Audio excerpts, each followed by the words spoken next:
You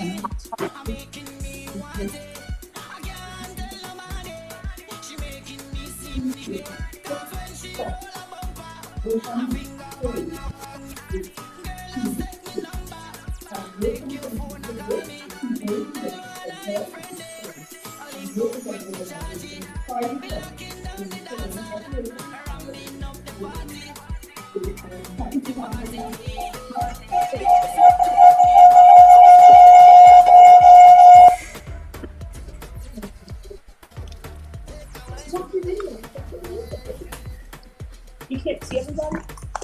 DJ, please.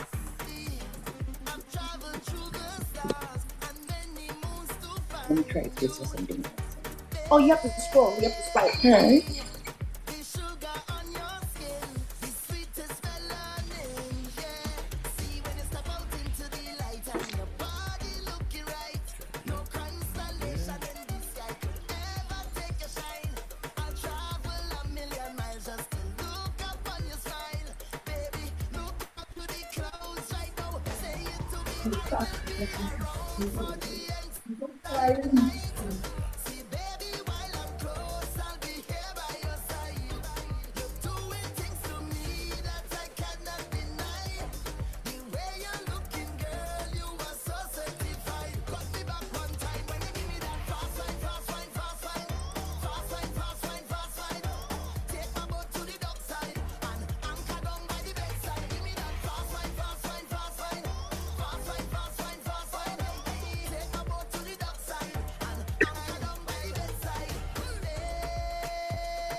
DJ, please.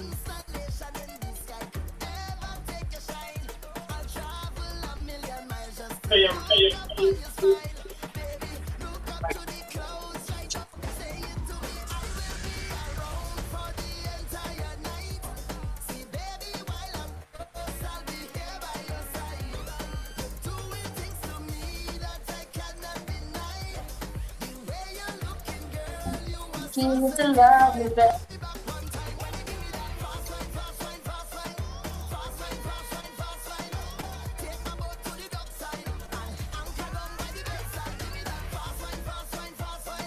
我要做红完，这东西也洗不着，洗不过。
go, dad. So will you say, will you say, will you say, sexy girl, will you come my way? What you do, what you do, what you do? I must get through. Girl, roll up now, you show me that wine. Turn around, girl, don't be shy. Hello, hello, hello, hello. Yeah. So girl, I love how the way you blow my mind. Hold me tight and bring that wine. Hello, hello, hello, hello.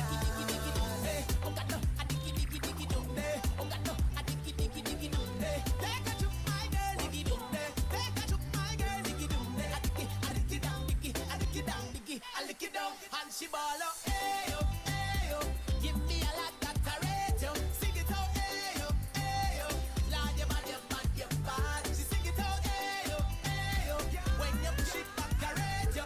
Sing it out, hey yo, Lord, your bad. She whining, she love the way how I whine and roll her waist. After she whine every time I come from behind, I could go whole day. I'm telling you, she never expect I was a whiner. God bless me with style and stamina. Make she ball, oh, Lord. Cause I kiss she the ooh, I kiss she the ah. I bet that she nice, like she's a cassava. She want me to prove that I is a champion, so I come out to prove that I is a champion. She went down lower, and lower, and lower, and lower, and lower, and lower, and lower. So I follow her lower, and lower. The lower she go when she went to the floor and she sing and she ball out. Hey yo, give me a lot that I rate you. Sing it out, hey yo, Lord, your bad, your bad, your bad. She sing it out, hey yo, when you push it back, I rate you. Sing it out, hey yo, Lord, your bad. She whining, she bubble, a diggy diggy diggy do, hey. No trouble, a diggy diggy diggy do, hey. Oh God no, a diggy diggy diggy do, hey. Oh God no, a diggy diggy diggy do, hey. Take a chop, my girl, diggy do, hey. Take a chop, my girl, diggy do, hey. A diggy down, diggy, a diggy down, diggy, a diggy down, hey. Come baby, come and let me wine all day. You give it to me right, I ain't going nowhere. I want you to wine, baby, roll your waist. You don't know what you do when you do it to me. Come baby, come and let me wine all day. You give it to me right, I ain't going nowhere. I want you to wine, baby, roll your waist. You don't know what you do it to me. She ah, but she nice, like she's a DJ. Oi.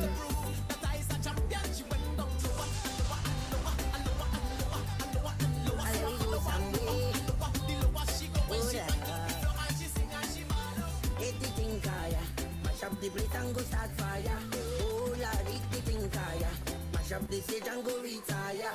See I was holding on, see I was holding strong, see I was holding on for better day.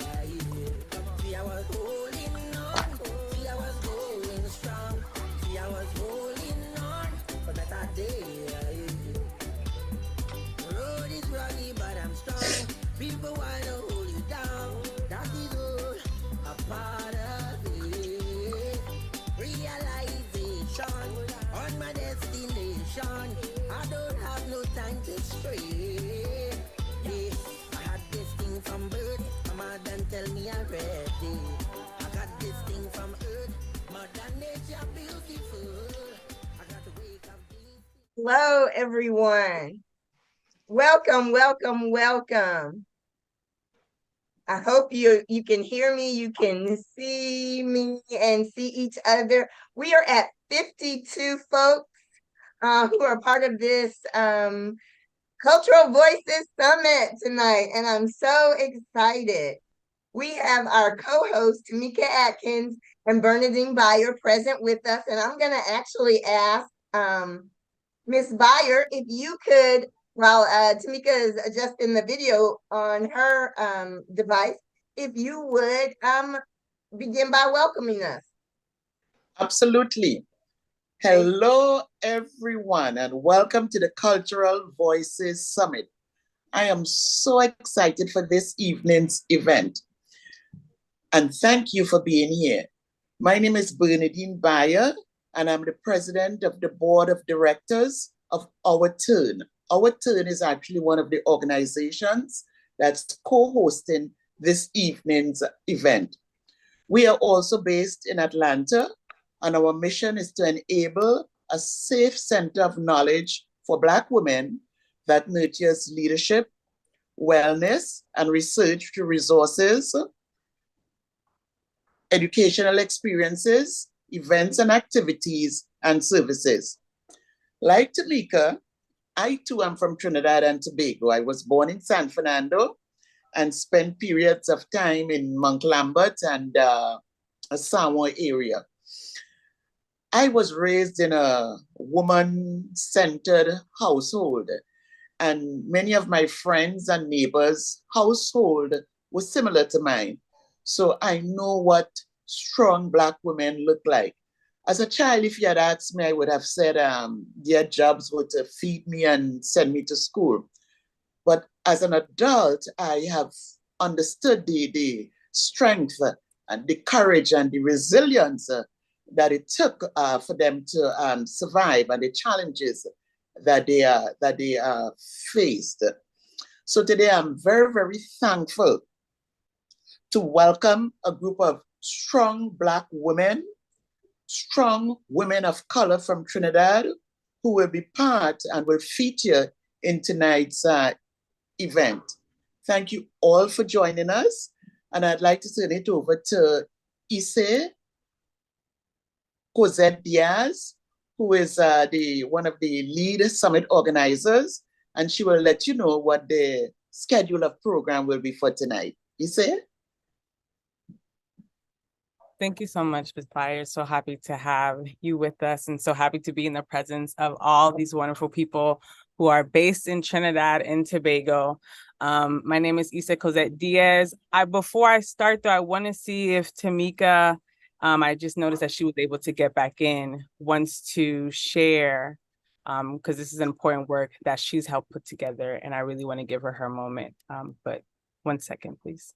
Let me just say how grateful I am to you, Issei, for the way you wanted to pause to allow Tamika, who really is the convener of the Women of Color initiative. She had this dream, this vision for this initiative 5 years ago.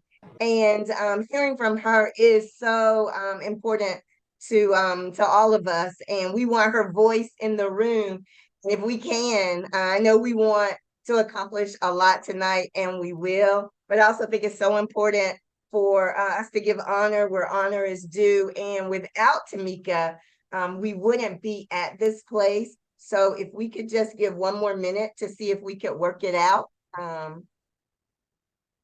I was able to get it fixed. Thank you, Sandra. Thank you, Issei. Thank you, Casey. And thank you, Bernadine.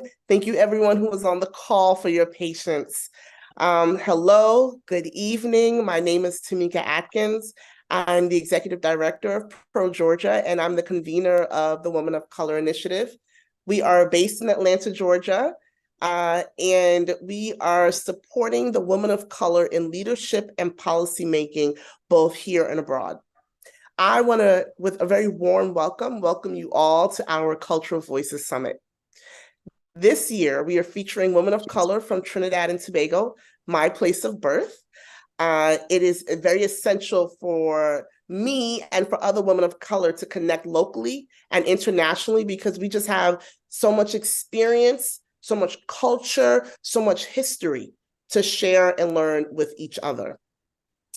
This summit is actually the second gathering of this type that we've hosted. The first one was in 2021 in Puerto Rico, where we partnered with, the work was led with Issei Cosette Diaz, our lead organizer for that year's event. I'm excited that we are back and we are featuring women of the Caribbean. I was born in Trinidad. I've been in the US since I was 3. And, you know, my mother, who is just everything to me, between she, myself, and my daughters, we have 3 generations of Black women from Trinidad who support and care and nurture each other. And through my mother, I have heard and felt the stories and experiences of her aunts and her great aunts and her tanties. And those stories, that culture, the tradition, the food, all of that lives through me and then my children. And it means a lot to me that we can do this type of summit in our place of birth. So I just want to say that, you know, I'm very cognizant of how people can choose to use their time.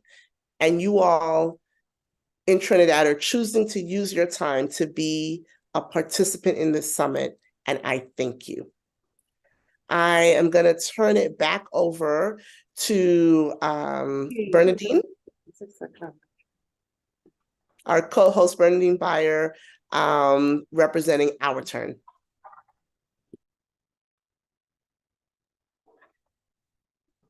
Okay, my video is on and I'm unmuted. Tamika, thank you very much. Issei, I had referred to you. If you would please give us a rundown of today's program, I'd greatly appreciate it. Of course. Thank you so much, Tamika. Thank you so much, Inspires, for helping us just create this conversation, as well as, once again, think about the return and also the legacy that when we honor the women of color in our lives, we wouldn't be able to have this dialogue, this conversation, this gathering without the wonderful women in this room. And I want to highlight and just shine up their names: the N2 Pearl Springer, Dawn Cumberbatch, Cindy Alman, Michelle Huggins Watts, Shivani Ramochan, Angelique Nixon, Chanel Beatrice, Kayla Francis, Danielle Boudou Fortune, Sherry Petty, and Ariel John. Thank you all so much for saying yes. We're so excited once again, just to be in conversation, and I can't wait to once again be in person with you guys and extend this love for our work for each other. Tonight's summit's philosophy aims to serve as an incubator of creative practices and innovative ideas and community projects to establish a diasporic approach to cultural preservations. And as we see as women of color working together, we wanted to highlight ways that are focusing on our health and well-being, equity, and education. So tonight, our panels are going to be separated into those three themes, titled Education Elevations, which will be in our first breakout room, moderated by Tamika Atkins. She will be in conversation once again with Ms. Springer, Ms. Cumberbatch, Mrs. Alman, and Mrs. Huggins Watts. Then we will have a short transition. And once again, we are live streaming and recording. So in transition and in between our second and third panel, there will be a moment where we have to take a pause. But we want to, once again, make sure the people who are watching live stream know that we are transitioning to the second panel, but you can always join in the room and we will be able to drop the links that you guys can join and continue in the conversation. Our second panel, which will be in the first breakout room, will be the Equity Catalyst panel, which I will be moderating. And that will be with Shivani, with Angelique and Chanel, as well as Ms. Kayla. And then the last panel will be the Health and Wellbeing panel through Cultural Arts, which will be led by Alnori Gutlai, and it will be led by, discussed with Danielle, Sherry, and Ariel. Brianna could not be with us tonight, but we do lift her up in spirit. Once again, if you did pre-register for tonight's summit, make sure that your name on the Zoom appears and is the same as your registration so that we can keep note of who all joined us. And once again, drop in the chat where you're joining from. We're so happy to once again be in conversation with these powerful women in Trinidad and just excited to see. Next, I also want to highlight this wonderful team who is with me to do this work. And we can go to the next slide. Here with me tonight is the Sandra Barnhill, as well as Casey Davis, Alnori Gutlai. We have DJ Reese in the building, Tanya Barnhill Turnley, and Mark Jenkins helping us. If you have any questions, any concerns, hop in the chat. They'll be able to help you with anything you need. Also for the Q&A questions section at the end, if you want to raise your hand, we can let you guys unmute yourselves and ask questions, or you can drop in the chat and we'll be able to answer and share and discuss. Once again, thank you so much for being here. I'm just so honored, and I'm going to turn it over to Tamika so we can start our first panel. Thank you, everyone. Thank you, Issei.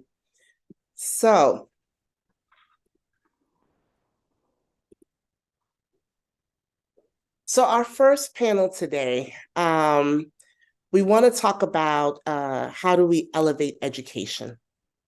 And this panel, we're going to take the time to discuss innovative and unique projects that can break down barriers and empower women to reach their full potential. This discussion will bring together visionaries, educators, and advocates that are dedicated to changing the landscape of women's education. So I would like to begin by introducing our panelists. Our first panelist is Intu Pearl Springer, a legendary poet, author, storyteller, playwright, and activist. Her play Kambule is performed annually at the opening of Carnival celebrations, and in 2021 was made into a short film directed by Maya Cozier. Our next panelist is Michelle Huggins-Watts. Michelle created cultural history by becoming the first female arranger to win a national panorama competition in 2011. She has worked extensively with young people locally and internationally, and is currently the center administrator at the University of the West Indies Open Campus. Dawn Cumberbatch is a screenwriter, producer, archivist, and researcher. Dawn is also the co-founder and managing director of Do Do Darling Productions Limited, a video and event production company, and co-founder of the Caribbean Memory Project, a vernacular digital archive. And Cindy Allman. Cindy is a book blogger, book reviewer, book club host, content creator, and a very active Bookstagram community member. Cindy is also the creator of #ReadCaribbean Month in June. Her mission is to get people to read more, read widely, and read the Caribbean. So thank you to our 4 panelists for our first presentation. Are all of our panelists up and ready to go? I am. Up and ready to go. Up and ready to go, yes. Can I just say again, thank you so very much for choosing to spend your time to share your brilliance with other women of color, both in Trinidad and abroad. I really appreciate it. You're most welcome, Tamika. And y'all are— Thank you for having us. any opportunity to elevate brilliant women of color. So now that I've done those introductions, my first question for all of you, anyone who wants to answer, what are some of the challenges that women are still facing in accessing quality education?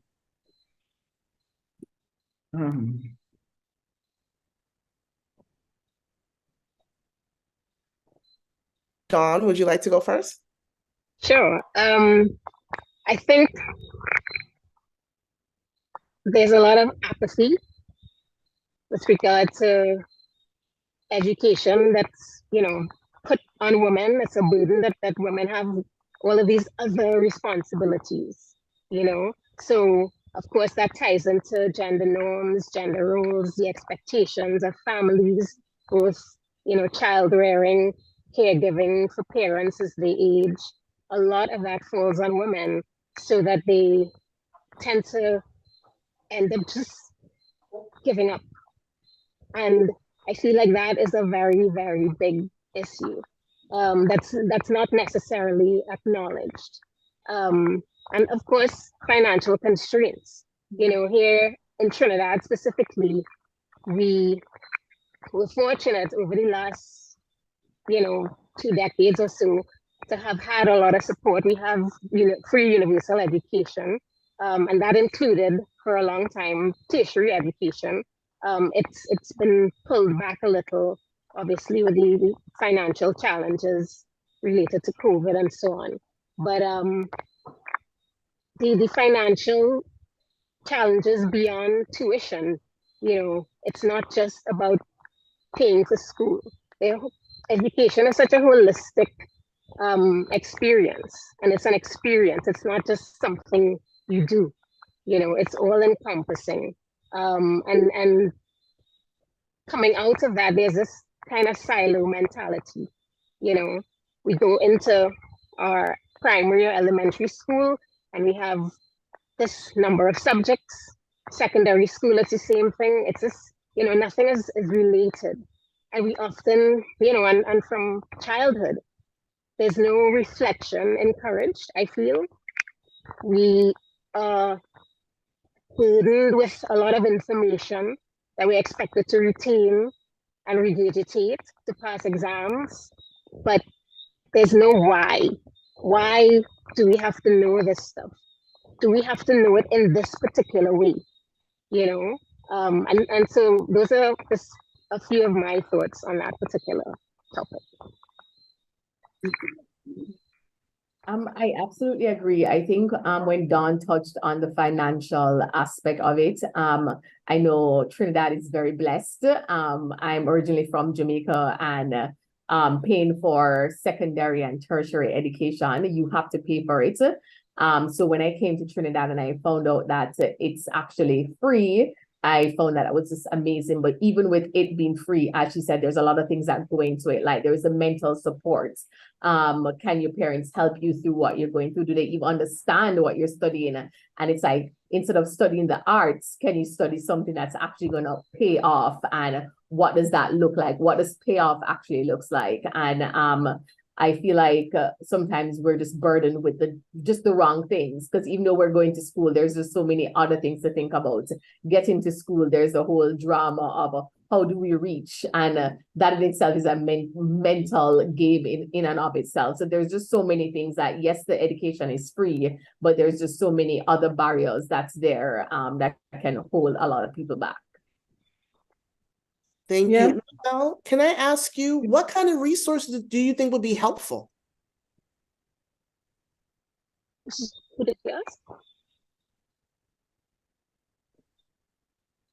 Can Michelle? I make an intervention here, please? Yes, ma'am. Okay, I wanted to go back a little and talk about the challenges that women face in accessing quality education.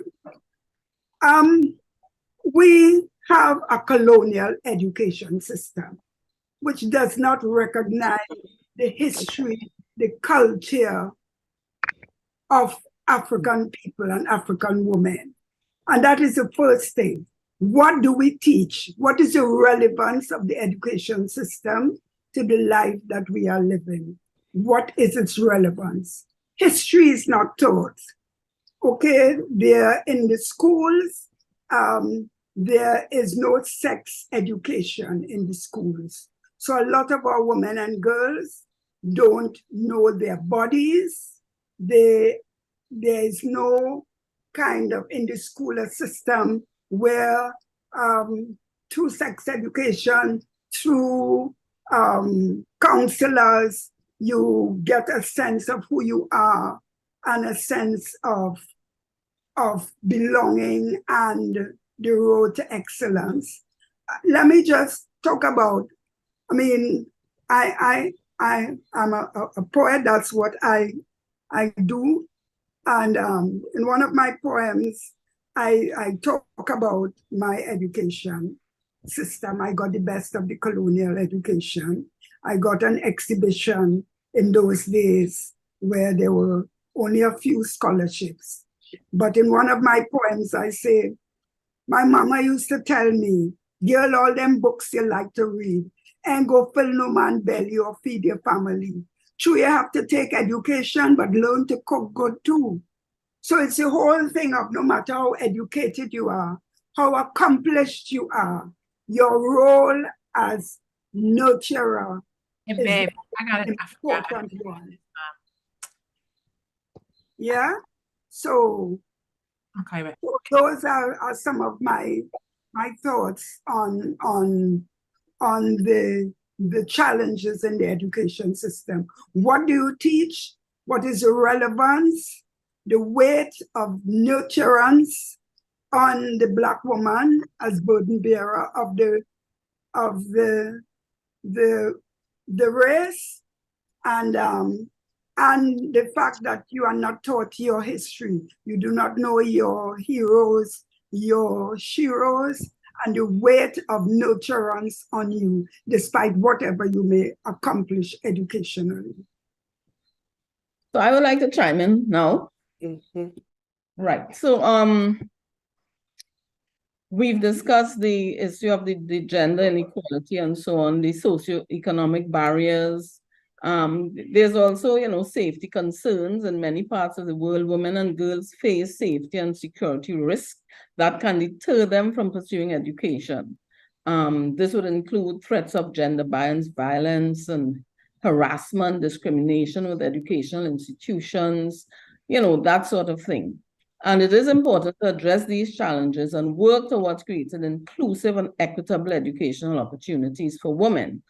Because, education is a fundamental right for all, and it is a key driver of social and economic development. Women must be determined, and this is my view, override these challenges and not just sit back and hope that, the doors will be opened. Yes, it is a challenge, but we have to be strong and willing to override these challenges. And I'll give you a personal story with me. You guys are going to find it funny. I remember as a kid, long before I knew what having breasts meant, I considered myself sort of a tomboy. And I remember my brothers and cousins and neighbors and so on, they'll be playing, whether it's football or whatever, and they'll be without a top. They'll be bare-chested, bareback sort of thing. And I remember going into the house and taking off my top too, because, we are all the same. I didn't see us as boy, girl, and so on. And when my mother saw me, she said, "Why are you taking off your top?" I said, "Well, Mom, I want to be able to play bareback like all the other guys and so on, like Hayden and so on." And she said, No, you're a girl. And girls must wear tops and so on, and it sort of dawned on me. But I've always continued along that path of, well, almost ignoring that a man is different from a woman in certain regards, that women must have these roles of, taking care of the home and doing that sort of thing. I was determined as a driver. My husband would tell you I drive like a man, right? I've been playing pan. I play very well. I'm an arranger now and so on. I've won the Panorama title, and it is not because I set out to prove women can do it too, It's just that I found naturally, what does gender have to do with your ability, right? And this is why I've always found that we must be prepared to override the challenges. Yes, the challenges will be there, and there will be the need for some sort of intervention, whether it's through the corporate world or governments or NGOs and so on. But as women, we have to be prepared to face it with a view to overriding it. So I just wanted to add that. Thank you. A lot of the time, while I agree that we have to be prepared to face it, a lot of the times, women don't know how to face it. And that is where the point that was made about nurturing and mentoring. Yes. It is critical, because in my work in theater, all the time I meet young women who are frustrated. They want to do this, they want to do that, but nobody has ever given them the confidence in themselves. Nobody has ever told them that there has been Nani and Elma Francois and all our great women, Sojourner Truth. Nobody has talked to them and told them that in their genes, in their Blackness, they can achieve anything. And so that is a critically important role, the role of mentoring and nurturing that our NGOs, our theater groups must do, because a lot of the women, if they don't have that nurturance, then they fumble in frustration, not knowing which way to turn, having these things inside of them, but don't know how to bring them out. So I think the thing of nurturing and mentoring and support for groups, cultural, sports, NGOs, that must be a critical role of mentoring. Yeah, definitely. Thank you. Dawn or Cindy, do y'all have any other thoughts or ideas around solutions? We've heard a little bit about the nurturing. We've heard about mentoring, right? We've heard about investment in NGOs, cultural institutions that are going to reinvest back into young girls.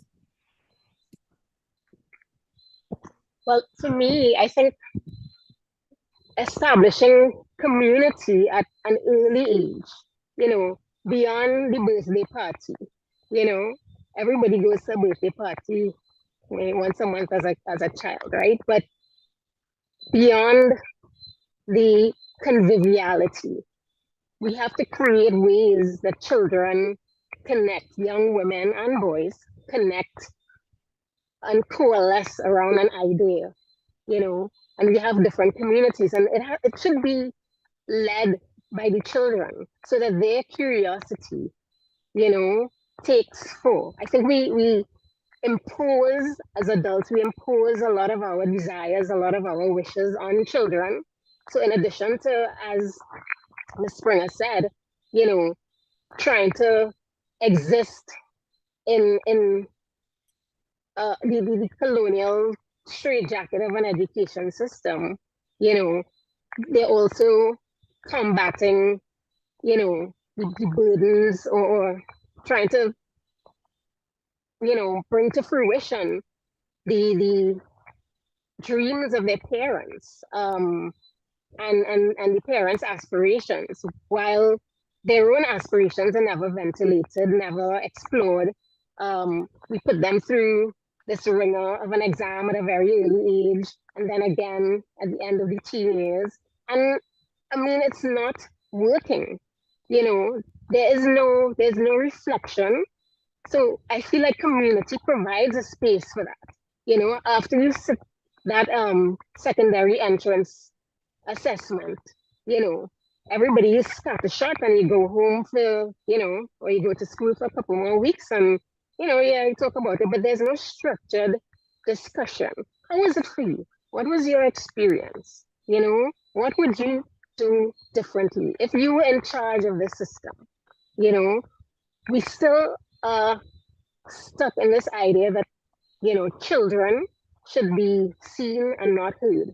And I really feel that we need to do away with that mentality. Give them a voice a lot earlier on, because that also teaches them agency. So they know, in proper instruction about their bodies and so on, which is non-existent here, at least. Community creates safety, creates strength. And if we put more resources into creating community, even within their families, part of what we do at Caribbean Memory Project, and for me most recently with Project Namescapes, trying to get families to have conversations so that you know where you come from. Ms. Aintu spoke about the fact that we don't know who our heroes are. Our history is an exam to be passed at secondary school. There's no true kind of reflection on what we know and how we have come to know that. So I feel like community is one of the biggest, like, intentional community, not just a group of friends or whatever, but intentional communities set up to discuss very specific things in a safe and productive way. We have just been doing a lot of work in parenting, positive parenting, stopping giving licks, communicating with your children and all of that.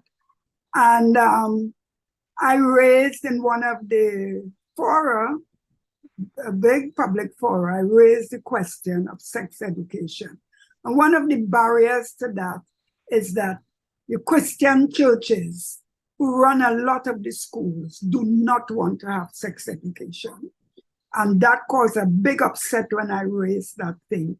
They do not want that sex education in the school. And the thing about about parenting is critical, because a lot of young people have children and they don't know how to parent, because the matriarch that was very critical in our families has now been replaced by the phone up in your face. So that when everybody was sitting around a table talking and praying or whatever, now everybody in a corner with of the phone in front of the face. So one of the projects we have done is, okay, you are with this phone all the time, but give the young people specific projects, like interview all the elders over a certain age in your community, you know, find out what the name of that street means, right? The street name, whatever, find out what it means. So you use the technology to create community among the children, because that is one of the things. The technology is still alien to us, in the sense that we are not using it to reflect our history, our culture, and all of that. So we started this project, getting the young people to go and document their history, because one of the things that was critical to our families was the veneration of our ancestors and respect for elders. You know, the food. I have young people who come here to help me in the house, and so they can't make cuckoo. They don't know what tam tam is. All the traditional foods they can't make. They don't know what is garlic, cassava. They eat a nastiness, and sorry for saying that, but a lot of the fast foods. So we have so much work to do inside our NGOs and our communities. You know, as part of our theater practice, I always do the thing of cooking something for the young people and talking to them about the roots and history of it, or introducing them. That is the other thing. We don't know, we have lost the knowledge of our herbs. The young people not going in the yard again, so they don't know the common normal herbs and what they are used for, the healing things and all of that. It's a lot that we have lost and are losing. And I'm sorry I'm talking so much, but it's the work that I do. I'm down in it every day with these young people, and it is very painful. We have so much work to do. Well, we are very honored to hear from you, along with all of our panelists. This is an opportunity for you all to speak, because we are all here to listen. Over the summer, the Women of Color Initiative, we hosted a storytelling workshop. Many of the reasons that you are talking about, both Women of Color Initiative and Our Turn. And it was with women of color, and we talked about how history and knowledge and culture and story, how do they pass? Like, what is our practices, and, you know, what it meant when we lose these stories, what is the impact? You know, we focused then on something that, you know, feels really commonplace, but tangible, is photographs. Because we take, as people, we take a lot of pictures. I have photographs from when my mother and her friends and her cousins were young and teenagers. And I have many photo albums.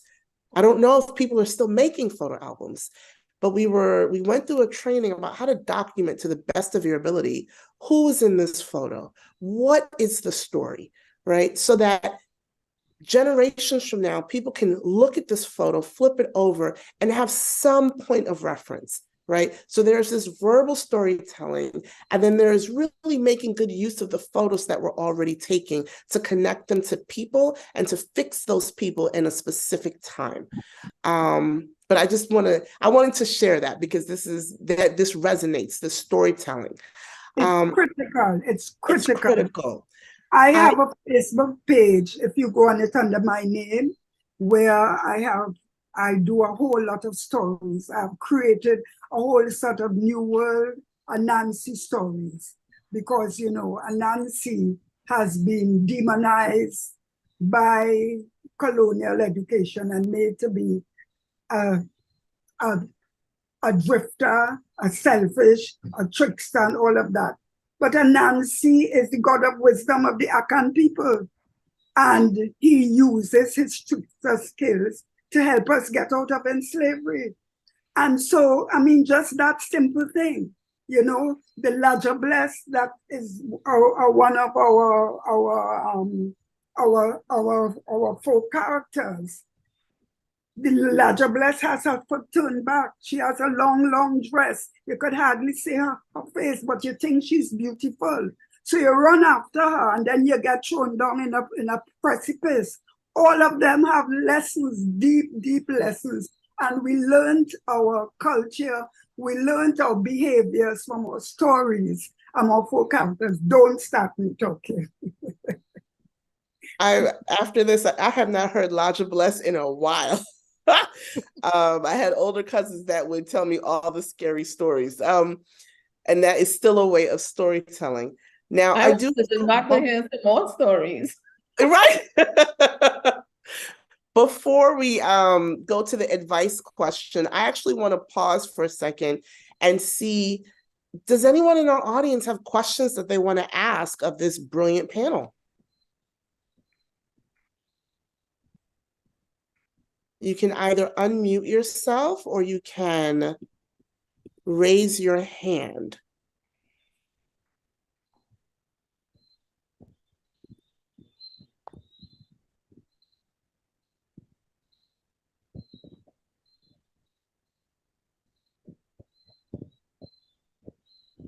I feel like I hear some stirring. All right, well, I'm gonna go ahead and ask the final question and give folks a little bit of time. And I'm gonna start with you, Cindy. What advice would you give to young women who aspire to pursue their educational and career goals? I think my first advice would be to have a plan.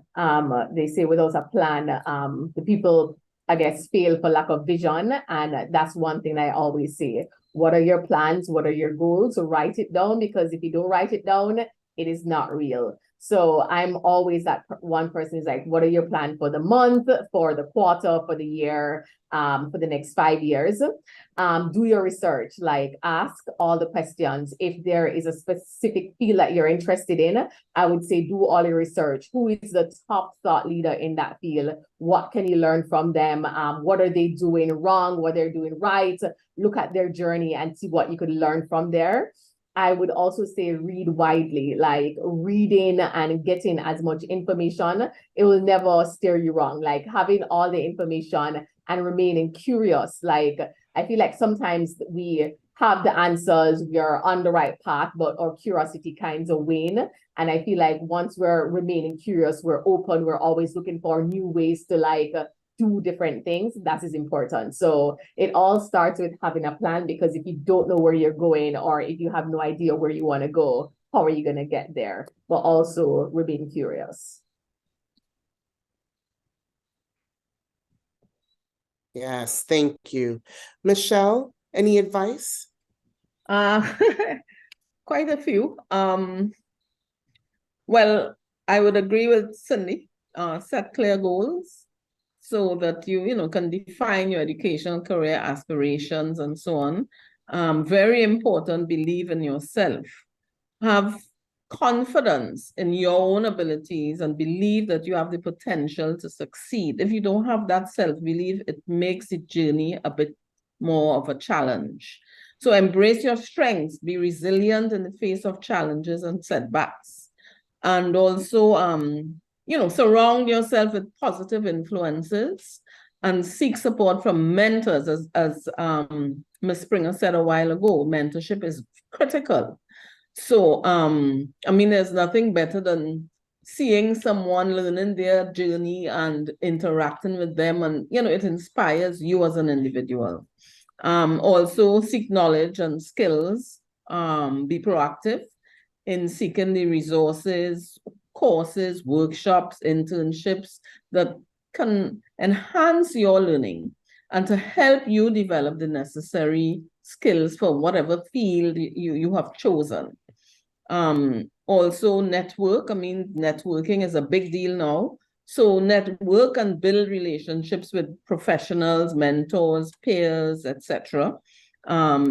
Also attend events, join professional organizations, NGOs, utilize online platforms to expand your network and to build meaningful relationships. What else? Embrace challenges and learn from failures. People sometimes associate failure with being something bad, but failure teaches you to be resilient and to step up and move on, right? Don't be afraid to take risks and steps, to step out of your comfort zone. Challenges and failures are part of the learning process and can provide valuable lessons and growth opportunities. So just embrace them as stepping stones towards your success. Be your own advocate. That's another thing. Actively seek opportunities to showcase your skills and accomplishments. Don't hesitate to speak up, ask for help, or negotiate for what you believe you deserve, right? And believe in the value you bring and be confident in expressing your ideas and opinions. And something else I'd like to add, which kind of speaks up to myself, because very often people would ask, how do you arrange on your teaching and you're a mother and a husband, a wife and blah, blah, blah, blah, blah, But it's about maintaining a work-life balance. So as you pursue your education and career goals, remember to prioritize self-care and maintain that healthy work-life balance. Take time for yourself, nurture your relationships, engage in activities that bring you joy and relaxation. Balancing your personal and professional life will contribute to your overall well-being and long-term success. So your journey will have its ups and downs, but with determination, perseverance, support, a growth mindset, obstacles can be overcome and the educational and career aspirations can be achieved. So that's it. Thank you. Thank you. Thank you, Michelle. We as women are taught to shrink ourselves, and we are taught to shrink our brilliance. We are taught to be apologetic when we shine, right? We're taught to dim our light. And we will not do that anymore. That's right. I have a question in the audience, and I'm going to direct it towards you, Dawn. So I think Ms. Springer lifted up, and this is a question from Simone Mills. So in line with younger folks not learning about indigenous foods and recipes, do we also see this as a problem culturally with cultural traditions? I mean, absolutely. I'm trained in television, and I feel like it's a very, overlooked area. We sit and we watch, the Great British Baking Show, and every week they talk about a different pastry from a different part of England, and they talk about all the sugar, and they never talk about where the sugar comes from, and how it got there, right? So I feel like if we were to utilize television in an aspirational way, as an aspirational methodology, I think we can definitely deepen children's connection with culture, and from an earlier stage. We wait until secondary school, because I was about to say, in terms of the resources, that follow your own path. Really try and figure out what that is as early as possible. You know, I didn't have an orthodox, you know, education or an educational career in that sense. And there was a time when I realized, well, what do I know? I had to ask myself, you know, after a failure, as Michelle pointed out, you know, because there's no success without failure. And without that reflection, there is no success. So I got to a point where, yeah, you pass some exams and whatever, but you look back and it's like, you don't recall anything because you were studying for that particular class, that particular exam. And until I kind of put down, and that's what our education system teaches, you know, we have a very frivolous relationship even with our culture. You know, it is essentialized into carnival, and there's so many more aspects to our culture than just this cultural festival. Now, it's a very important festival and central to our identity as Trinidadians and Tobagonians. I know some of the more fundamental Christian elements of the society wouldn't necessarily agree, but that's their prerogative. But if we don't start to instill this cultural education, a certain cultural responsivity among teachers, you know, among educators themselves, then we're not going to find our way out of this morass of, you know, colonial hodgepodge type of education. And that we're seeing so many people fall through the cracks because it's just not connecting, you know. I don't know if that answers the question, but I think that was the best I could do. Thank you. Thank you so much, Dawn.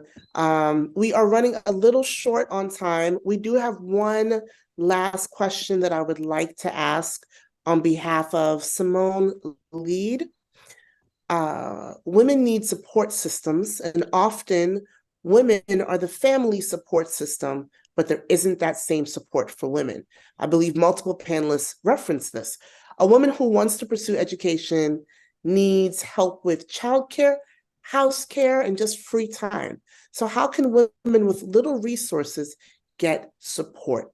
So I'm going to actually target this question to Ms. Springer, and then after we will actually close the panel. Okay, I just want, before I do that, to talk a little bit about, because I didn't answer the question about advice to give young women who aspire to pursue their. And one thing I want to add to all the lovely ideas that have come from the other panelists is that you need to interrogate yourself in the silence, to sit. We are a body, but we are spiritual beings. And each of us has come here with a job to do. And we have to find the silences, the spaces in which to interrogate ourselves and to find out what plan this universe has for us. Why are we here? And sometimes when we have failure, it is because we have not interrogated ourselves enough. We have not asked, what is that inner me? What does that inner me want? What is it looking for? What has it come here to do? So I want to say that that interrogating of yourself, that silence is extremely, extremely important. You know, we have to have those silences. Now, what is the question the great question you wanted me to answer? Oh, you're bringing me so much joy today. That women need support systems, and that there really isn't any support. They need, in order to pursue education, they need help with childcare, house care, and just having some free time. So how can women with little resources get support? It is a very difficult situation. because for women to get support a lot of time, it is transactional. You have to give sex, you have to give, it is transactional. And it is a key question of trying once again to refocus and rebuild community, because we always had an old aunt, a grandmother, as somebody who would watch the children for us. And it is a time, I think, when, as some of us have said tonight, we need to look and regain community. Look amongst your family, cultivate relationships, as somebody said. And this thing of sisterhood is a very important thing. Sometimes, we women are sometimes our own worst enemies. We do not bond with each other, sisters, as we should. I remember as a young woman working, we had a group of us working in the same place. And we used to share time. We used to look after each other's children, plan our program. So the thing about sisterhood is very important. There is nothing like having a good bond of sisters. And as you say, the community is now different, because a community can be where you work, where you go to church, the sport that you play. It is a definite thing that wherever we are, we build communities, deliberately set to build communities and work within that communities to give support as sisters. It is the easiest way. It is the easiest way. And of course, there are always the NGOs and all of that. But the thing of sisterhood is critically important, and we can find it in the most unusual places. Look amongst our family as well. There might be the elderly unmarried, one who is desperate for companionship and who would love to have one or two little children harassing them, running between their legs. I hope that helps. Thank you. What I want to just say very quickly, what I heard from you, Ms. Springer, I heard a lot about purpose. I heard a lot about spiritual purpose and our commitment to each other and our investment in each other. Exactly. I want to give a big thank you. If everyone can, if you know how to clap, click the little clap hands. I want to give a big thank you and gratitude to Dawn Cumberbatch, Cindy Allman, Michelle Huggins-Watts, and Intu Springer for taking the time to come and share your knowledge, history, experience, and your truth with over 60 other women of color on this this summit with us. Thank you. I am going to turn, I can't thank you all enough. This was amazing. I'm going to turn it over to Issei for next steps. Oh, how wonderful. I could sit at your feet all night. But we have short time. We're trying to stay on time. We're going to take a 5-minute break before we transition to our final two panels. Remember, if you're watching live stream, there will be a moment where we break between the equity panel and switch over to the health and well-being panel. But you can also just all join the Zoom link, which should have been shared online. But we'll take some 5 minutes, listen to some jams by DJ Reese, and then we will be able to transition. Remember, if you pre-register, to have your name as the same as your registration, and just how rich to be in the room with you all. Can you imagine what it would have been like if we could have been in person? But soon come, because we are all building, we're all connecting, and I'm just so excited. So thank you for the thoughts. Thank you so much for sharing your insights. And we're just going to take a 5-minute break, and then we'll start the final two panels. Thank you so much for being here. DJ Reese, do your thing. Yes. Tell me already. I got this thing from Earth. Mother Nature beautiful. I got to wake up this thing. Put it on stereo. I want you to know. I want you to know. Hit the thing, Kaya. Mash up the plate and go start fire. Oh, Larry, the thing, Kaya. Mash up the plate and go retire. See, I was holding on. See, I was holding strong. See, I was holding on. For better day, see, I was holding on. See, I was going strong. See, I was holding on. For better day, my journey is my journey. I'm rolling, yes, I'm rolling strong. I got a feeling, yeah. It's living inside of me. Hit the thing, Kaya.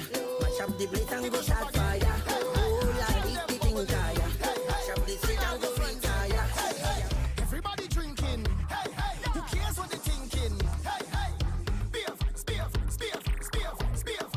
Everybody singing. Oh, we don't have no behavior. Total disorder. Don't cross the border. Don't cross the border. Bartender, hurry up with my order. Oh, the whole place get turned over. Can't play mass if you're afraid powder. Everybody know every time we touch them splinters. That's my show. Fine, yo, Holland pull up. Mash it. Fine, every man put your hand up. Every girl start whining splinters. That's my show. Fine, yo, Holland pull up. Mash it. Fine, every man put your hand up. Every girl start whining. No, they can't drink like we. None of them can set like we.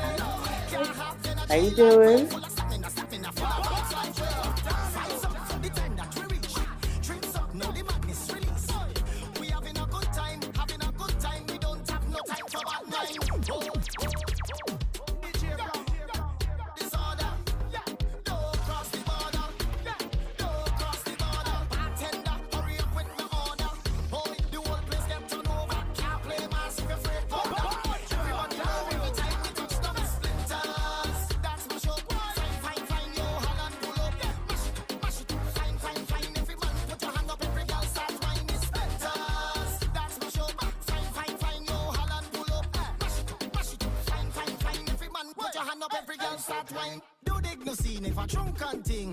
No stush vibes, no modeling. Pure bacchanal, pure reveling.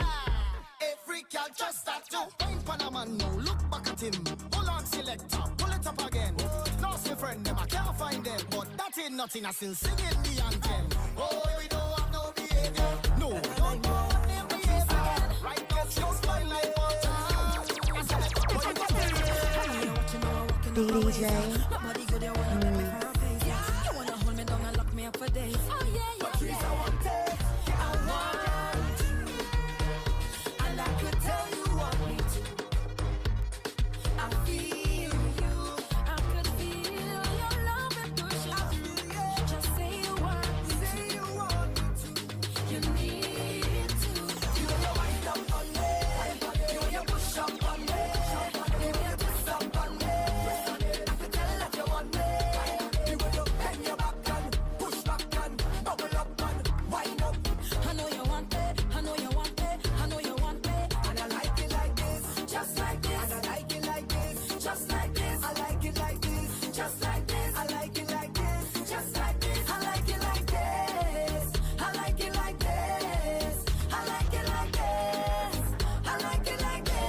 DJ DJ Reese.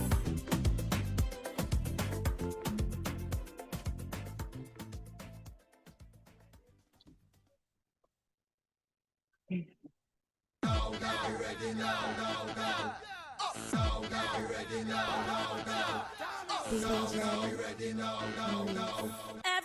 take a jump, take a jump, take a jump up now. Start a wave, start a wave, start a wave up now. Start a wine, start a wine, start a wine up now because it's carnival. Everybody take a jump, take a jump, take a jump up now. Start a wave, start a wave, start a wave up now. Start a wine, start a wine, start a wine up now because it's carnival. Everybody take a jump, take a jump, take a jump up now. Start a wave, start a wave, start a wave up now. Start a wine, start a wine, start a wine up now because it's carnival. As discover practical strategies for managing stress, finding balance, and fostering resilience. Tonight, our discussion brings together artists, experts, and advocates who understand the unique challenges those in the creative community face regarding maintaining physical and mental health. And so now I would like to introduce our panel. Danielle Boudou Fortune is a writer, visual artist, and teacher. Her first collection of poems, Those Songs, was awarded the OCM Bocas Prize for Caribbean Poetry in 2019. She won the 2016 Wasafiri New Writing Prize and the 2018 Holic Arvon Prize and was shortlisted for the Montreal Poetry Prize. Danielle's art has been exhibited and published widely. Next, we have Ariel John, who is a writer, educator, and spiritual consultant. Ariel orbits as a co-liberator with several community and nonprofit organizations at home in Trinidad and abroad. The Sangre Grande native serves as a cosmic creator of pathways towards achieving ecological balance, reclamation of indigenous heritage, and applying art and culture as instruments of trauma healing. And lastly, we have Cherie Petit, a creative director, cinematographer, and producer, is driven by a deep curiosity about the human experience and a desire to give voice to the underrepresented. Drawing from her Trinidadian heritage, Cherie's films explores the complexities of Caribbean identity, culture, and history. Cherie's work as a commercial cinematographer earned a Silver Addy for cinematography. It contributed to campaigns that received the Gold Addy for Best TV Campaign and a Silver Addy for Best Overall Campaign. And now, let us dive into our first question for the panels. Let's see. So, can you please share personal stories or an example of how engagement in cultural arts has positively impacted your health? Who wants to start?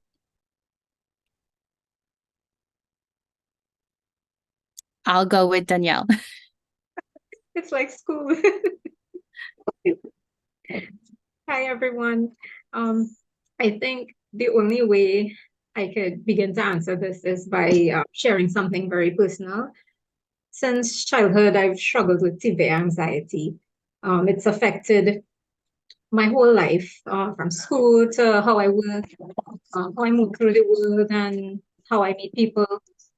It's something that I did not always have words for, have a name for, know how to process, know how to deal with or begin to do anything about, really. And for a long time, art was my only real language when social adeptness completely failed me and regular words conversation completely failed me, which it did so many times.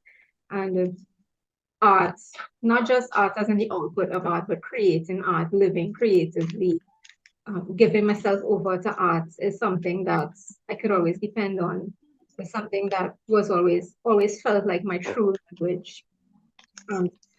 As women, so much of the time we are conditioned to be who we should be and good and acceptable and all these things that we raised to be, whether we overtly told that or not, or it's just messages that we absorb, that sometimes it's hard to just be who you are, to be who you authentically are, and to know who you are and what you need to say, and to kind of walk in the world as yourself, as your authentic self.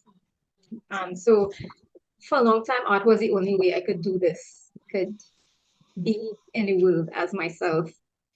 And over the years, through working and through being painfully introverted at exhibitions and at readings and that kind of thing, I began connecting with other people who kind of felt the same way.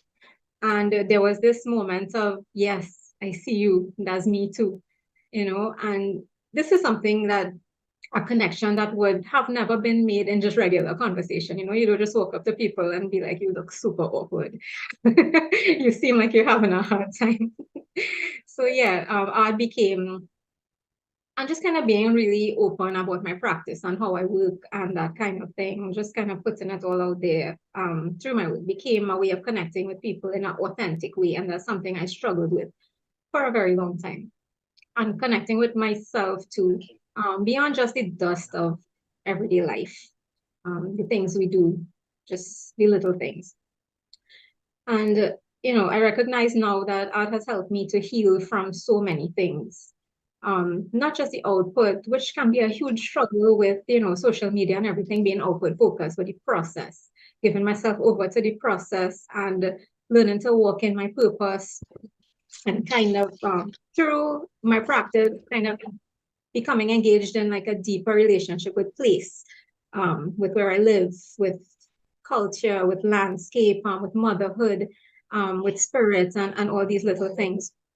And yeah, art has been medicine. A creative life has been medicine. And at the core of my work and myself at this point has become, just the need to give myself over to it, to be led by it, not just as an artist, but as a person. And I get better at dealing with things. I can name my anxiety now. I'm not afraid of it anymore because I've lived with it. I've met enough people. I've grown. But and I've also learned that art has been a powerful tool in helping people to deal with just life and the stuff of life. And my work has kind of led in that direction as well. Thank you. Ariel?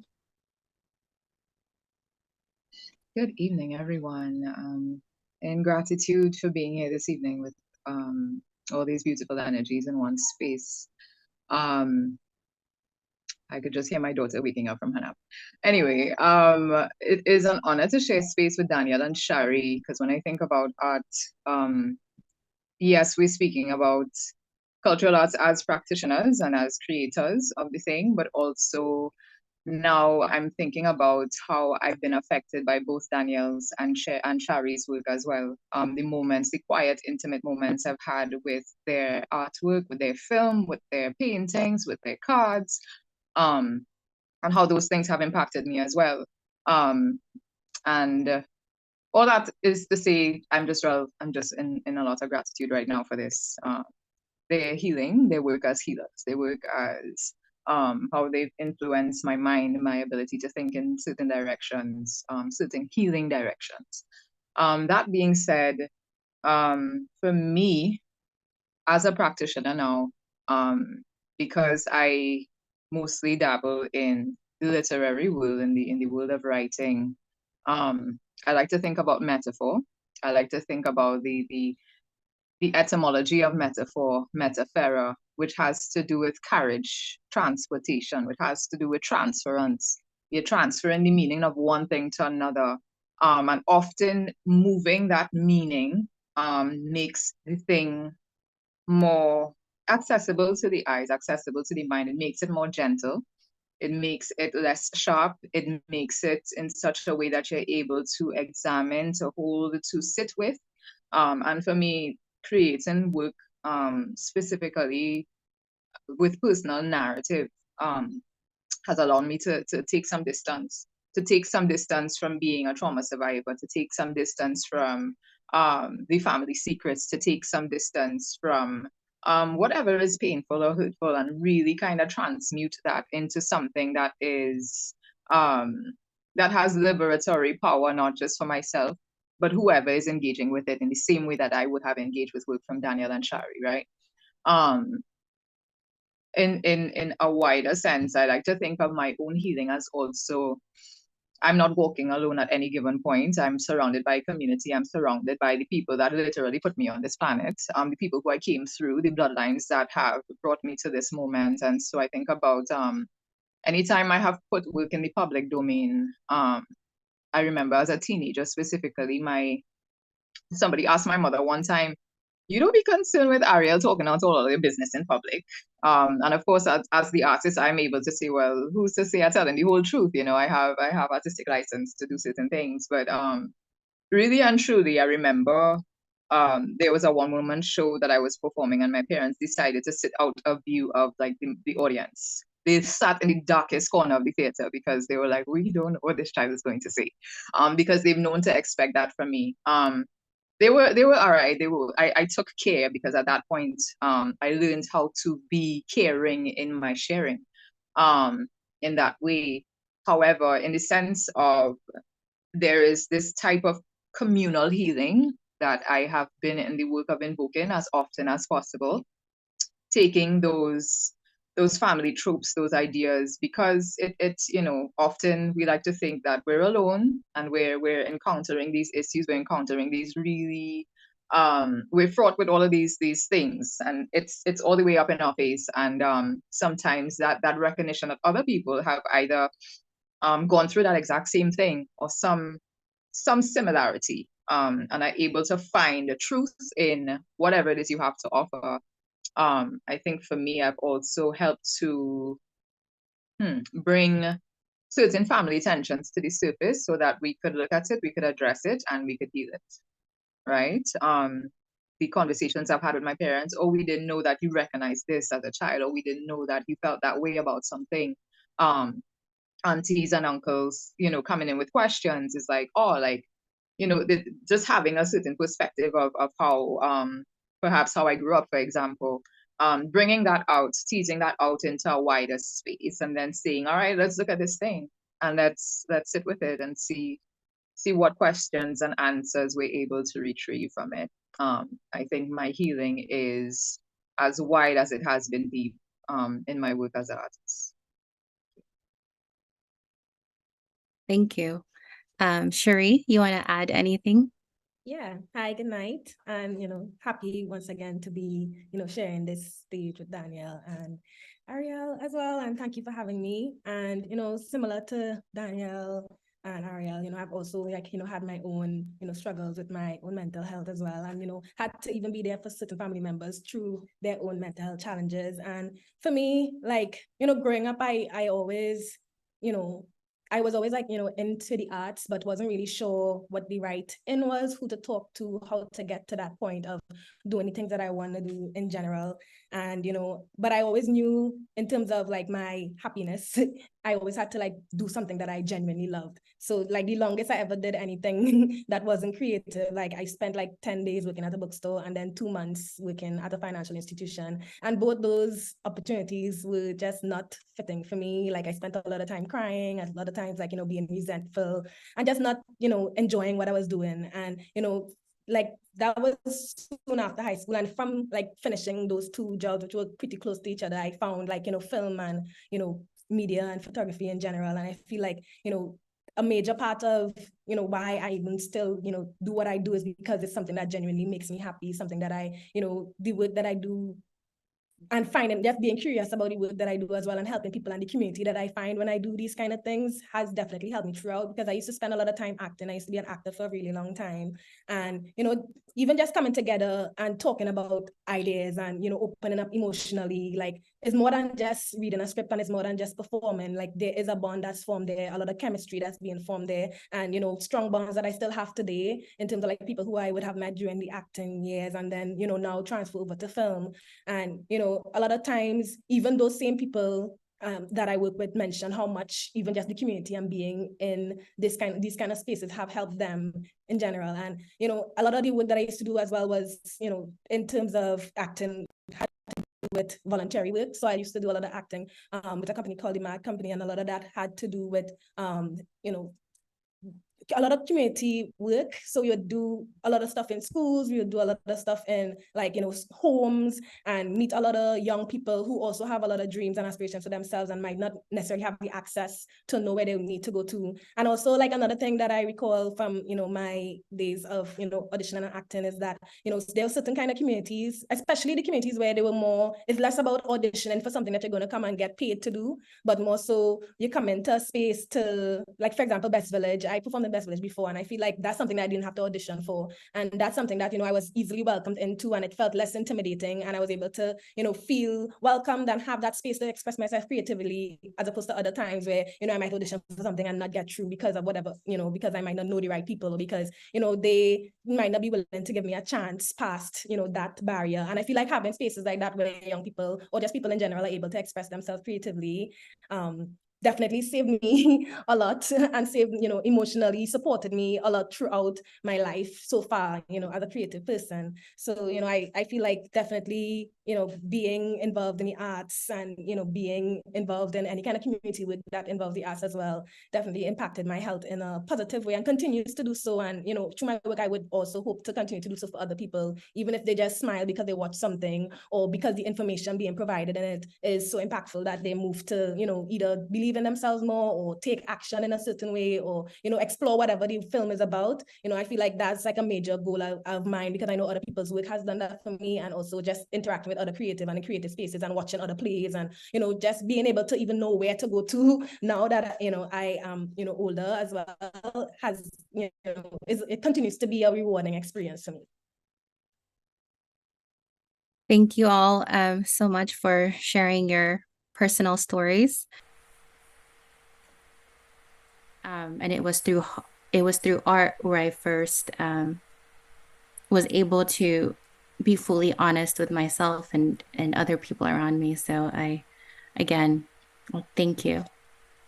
So for our next section, how can cultural arts programs be made more accessible to women of diverse backgrounds? So I will pass it on to April to answer first. Or sorry, Ariel. I was born in April, so that works.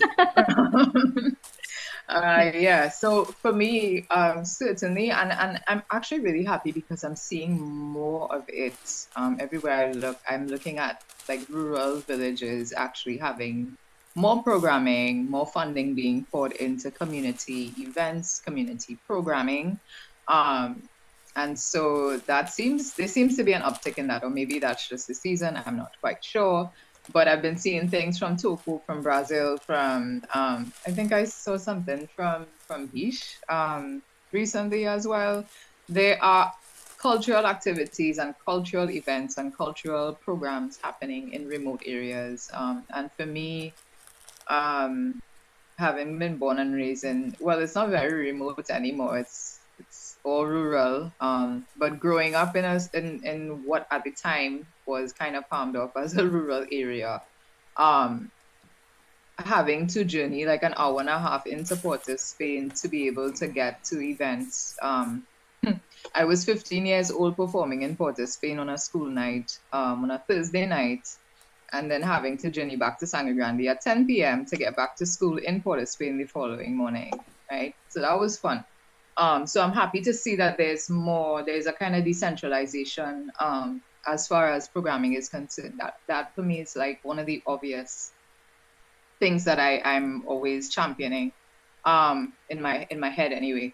The second thing, or maybe just like really tiny points I'm thinking about, if you're having a cultural event, an artistic event, like what are the building codes in there? Is it accessible by elevator? Because there are a lot of people that tend to get left out of planning. What are the provisions? I know usually art programming in this country is generally underfunded. So I have been seeing strides made to include people that speak sign language to be at the forefront of the room. Is it accessible for people with mobility issues? Is it accessible to people who need to use public transportation to get there? We know how reliable our public transportation system is in Trinidad. I'm not gonna spend any time there. Also, like I'm thinking now as a parent, as a mother, one of my questions regarding accessibility has to do with who gonna look after the child. Granny's gonna get fed up with me at some point. So I've been really, really lucky to find spaces. I've started doing some work over at WOCI Academy, started doing some movement work with them, and they've welcomed my child into this space. And so if there could be more community spaces like that, that would child friendly. I think mothers with children, that opens an access point. And I think this actually came up in the previous panel.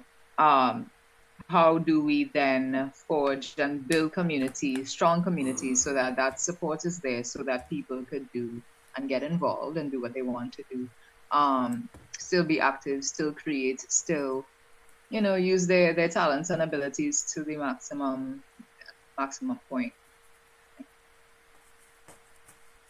Yeah, having that resource is definitely important.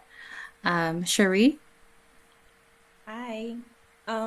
In terms of like this question for me, especially like I feel like for me growing up, I grew up in Movum, and for most of my life until I probably was like 23 or 24 around there. And one of the things that I feel like when I was younger, especially I used to face is that, I know I wanted to be an actor, but I had no idea who to talk to, who to reach out to. At that point in time, Facebook wasn't really a thing. My parents didn't have enough money to put me in a dance school or a theater school to learn these kind of things. So whatever I was learning is because I was either watching TV or eventually when I got the internet, like, researching those kind of stuff. And, it's only when there was a certain level of access to Wi-Fi is when I was able to like join groups on Facebook and social media and see, oh, this is where you could audition and this is where you could do these kind of things. And even with those things that I mentioned before, like I was showing up to these auditions, but these people don't know me because they didn't know me from when I was younger in certain spaces. And at that point in time, a lot of it was really, if they have seen you for a long time, that's when you would get those kind of opportunities. And, it's only when I was like, auditioning, when I was able to reach out to people who was either hosting Best Village or, having smaller theater groups that didn't necessarily need people, to be in a large play at a point in time, but still willing to accept people to learn. That's when I feel like, I started to get different kind of opportunities. And I feel like even still, certain people from those communities and other similar communities or rural communities still don't have, as much access to those kind of stuff. And, one thing I remember when I was younger, that there was like a program in the community center by where I lived. And I feel like if you target more of those kind of, bases, I would say, that's where you get to see a lot more people who are in these communities who might not often leave the community or might not, know where there's a play or where there are certain things happening outside of those communities. They're able to now, the information is coming directly to them. And, from some of those programs I saw, well, this program in particular had to do with, was mainly men, I would say. It wasn't targeted to men, but a lot of men showed up to it. So there were some guys in my community at the point in time, some peeps came in and they showed them how to use cameras and showed them filmmaking and editing. And since then, they've been making a lot of films that got like hundreds of thousands of views on YouTube, and they would go down in town and sell DVDs for $20. And they would literally make a living off of that for that period of time, even up until like right before the pandemic. And, for me, that is a great example of, a certain kind of structure that can be used to reach those kind of people. Because before that, most of the times it would have been on the block and mainly in the community. Some people literally don't leave the community because of, literally safety issues, or they just don't really have much reason or want to leave because, this is their safety for so long, and that's how the community has been for so long. So I feel like stuff like that definitely helps. I think, flexible schedules in terms of women for sure. So like, if you do have those kind of programs, make sure it's on a weekend or like on an afternoon, or, there's space for, women with children to, have their kids be a part of things or be in a room where they're still, close by, but they're still able to participate in this thing. Because I feel like a lot of people could see art as something that's secondary, that is like, this is like play. This is not something that you can take seriously. This is not something you can make money from. And that's that's how I thought for a long time too, growing up, until I was able to, see different avenues and different ways in which I can, make a living off of the things that I love. And I feel like I come across so many talented people, even people in my own family who just know so many instruments, are so talented with acting, or, could show characteristics of being a great actor, but they would never really encounter a director because a director isn't coming into MOVA to do anything really, or coming into certain communities to do anything. So I feel like stuff like that definitely helps. And, generally, even within that, financial support, or if they have to leave the community, some kind of support where transport is concerned. Because I know in my earlier years, like, I was a part of different kind of groups, like some of them, the ones that I feel like people were more so in my category when it comes to class, or the class that I was, that I grew up in, I would say were more understanding. So like I would go to rehearsals and I had to drop home because nobody was afraid to drop me home. But generally, if I had to travel home, I might be on the taxi stand until morning, if I'm being honest, because nobody really wants to come where I live. But, having that opportunity to, know that you're having fun, or you're being able to develop your craft, but you could get home safely, is a major thing that people overlook. And I know even in my past, I've been a part of things where people, everybody go home and I'm like a teenager going downtown by myself, and nobody asks me how I get in home or if I got home safely. And, because of those experiences, that's something that I take seriously. Even when, young women work with me or anybody works with me, I want to make sure they know how they get in home, and, their parents knew that they got home, and I know how they get in there to begin with as well. So, those are the ways that I think, or that I thought about so far, in terms of like, being able to include women from diverse backgrounds. Because even, from my own experience, having all these kind of different experiences of, how being from where I'm from affected how much I was able to participate in. I know now, how, if I had to frame a program or frame anything of that, in that realm, how best to approach it, basically. Thank you. And we only have 7 minutes left, but Danielle, I'm going to throw this at you. Are there any specific challenges or barriers that women face when trying to access or participate in cultural arts activities for health and well-being, and how can these be addressed? Yeah, there are, definitely. I've met so many women at different events and even online over the years, and they always say versions of the same thing. I've always wanted to do art or be creative, but I never had the time, or I had to wait till my children grew up. My family didn't want me to. I've always been too busy with work. There was never enough money. And, different versions of the same kind of thing, which I've grown to understand a lot more as I've gotten older, as I've become a mother as well, and that kind of thing. And I think survival is a big factor. And we give so much, women tend to carry so much emotional and mental load of the family, of people around us. And there's so many of us walking around with that kind of unfulfilled desire to be creative.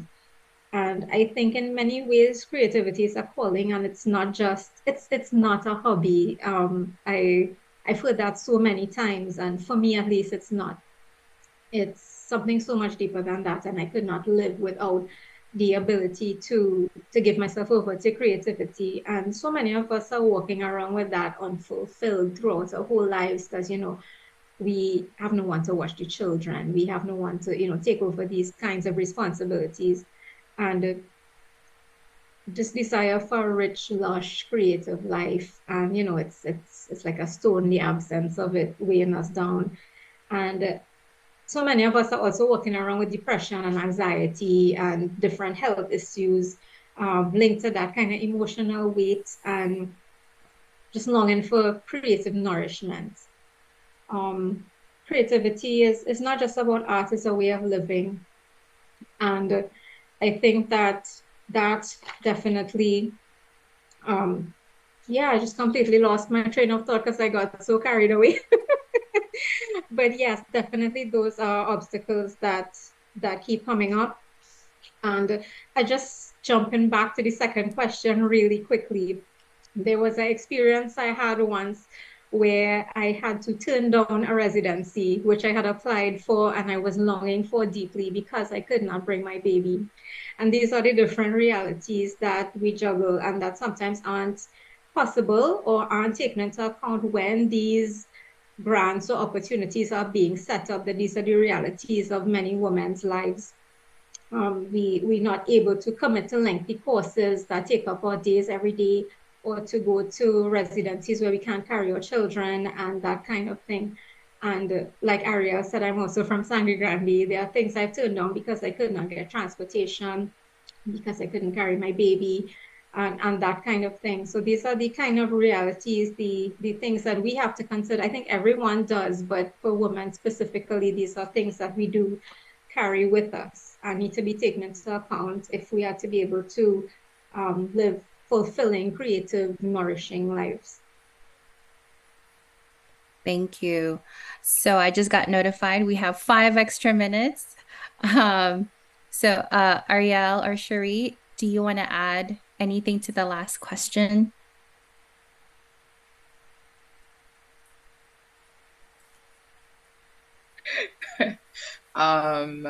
For me, when I thought about this question, I thought about the safety of our women in this space. Perhaps because it has been my experience that because arts tends to center around vulnerability, particularly in my case, in vulnerability in storytelling, some people kind of treat that as an inroad into to kind of leverage power over people. And I'm thinking very specifically about instances of gender-based violence, instances where community safety has been breached, compromised, that sort of a thing. And it has been, I don't know, I've seen that repeatedly in our space. How do we create spaces that are safe, just safe for young women to exist in, who are not hung up on, I don't know, our male artists because they have glitter dust on them. They also have immense skill and talent, and spaces where that is not used to leverage power over more vulnerable young women. And yeah, that for me, safety of women in this space has been a really important theme in the last 5 years or so. Yeah. For me, I think, economic barriers for sure. I feel like, a lot of times people have to literally choose between if you're going to follow your dreams or if you're going to eat.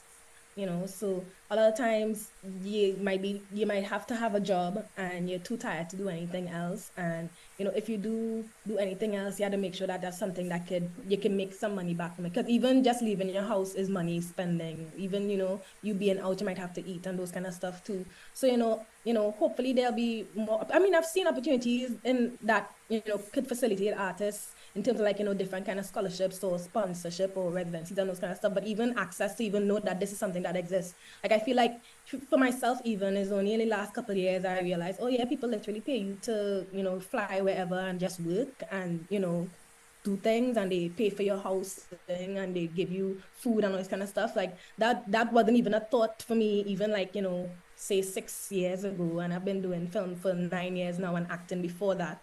And it's once again getting this information to people. Like a lot of people who might not even have the economic access, might not have access to social media like that, or know which websites you need to go to find these kind of opportunities, or who could help you write a proposal or write something of that nature to make sure that you're successful, even if you're talented, even if you have all these amazing gifts behind you, or get the proper recommendation because you don't really know people in the art space like that, but you just have all this talent. So I feel like that is a major challenge, and in the past has been a major challenge for me until I was able to like meet people and hear from other artists and realize what the possibilities are out there. And even with the same community engagement and going to community centers, I wish when I was younger there was something like that, people coming in and being like, you don't have to just study to be a doctor and a lawyer and an engineer, or you don't just have to, I mean, I guess more in my communities, people might come and be like, you could be a tailor, you could be a welder, you could be, more so trades,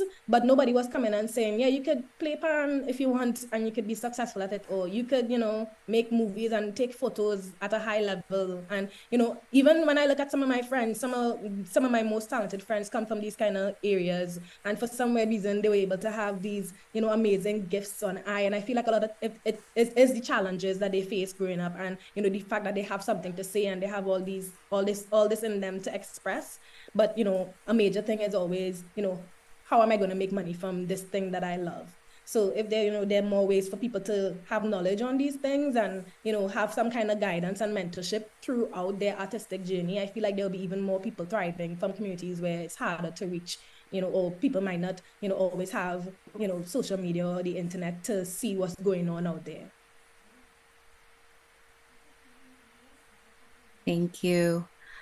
So we have 3 minutes left. If that's not enough time for the audience to ask questions. However, I would like to ask Ariel, Danielle, Cherie, if it's okay for audience to contact you if they have like further questions, or just to get in touch, if there's anything that they want to explore regarding health and well-being through cultural arts. And also, everyone, if there's any specific questions that we can also answer, please type it in the chat box, and we'll be posting a FAQ at the end of the summit to also provide answers there, since we're out of time. Well, we have 3 minutes. So if you feel comfortable asking a question, now 2 minutes. Feel free. Or comments.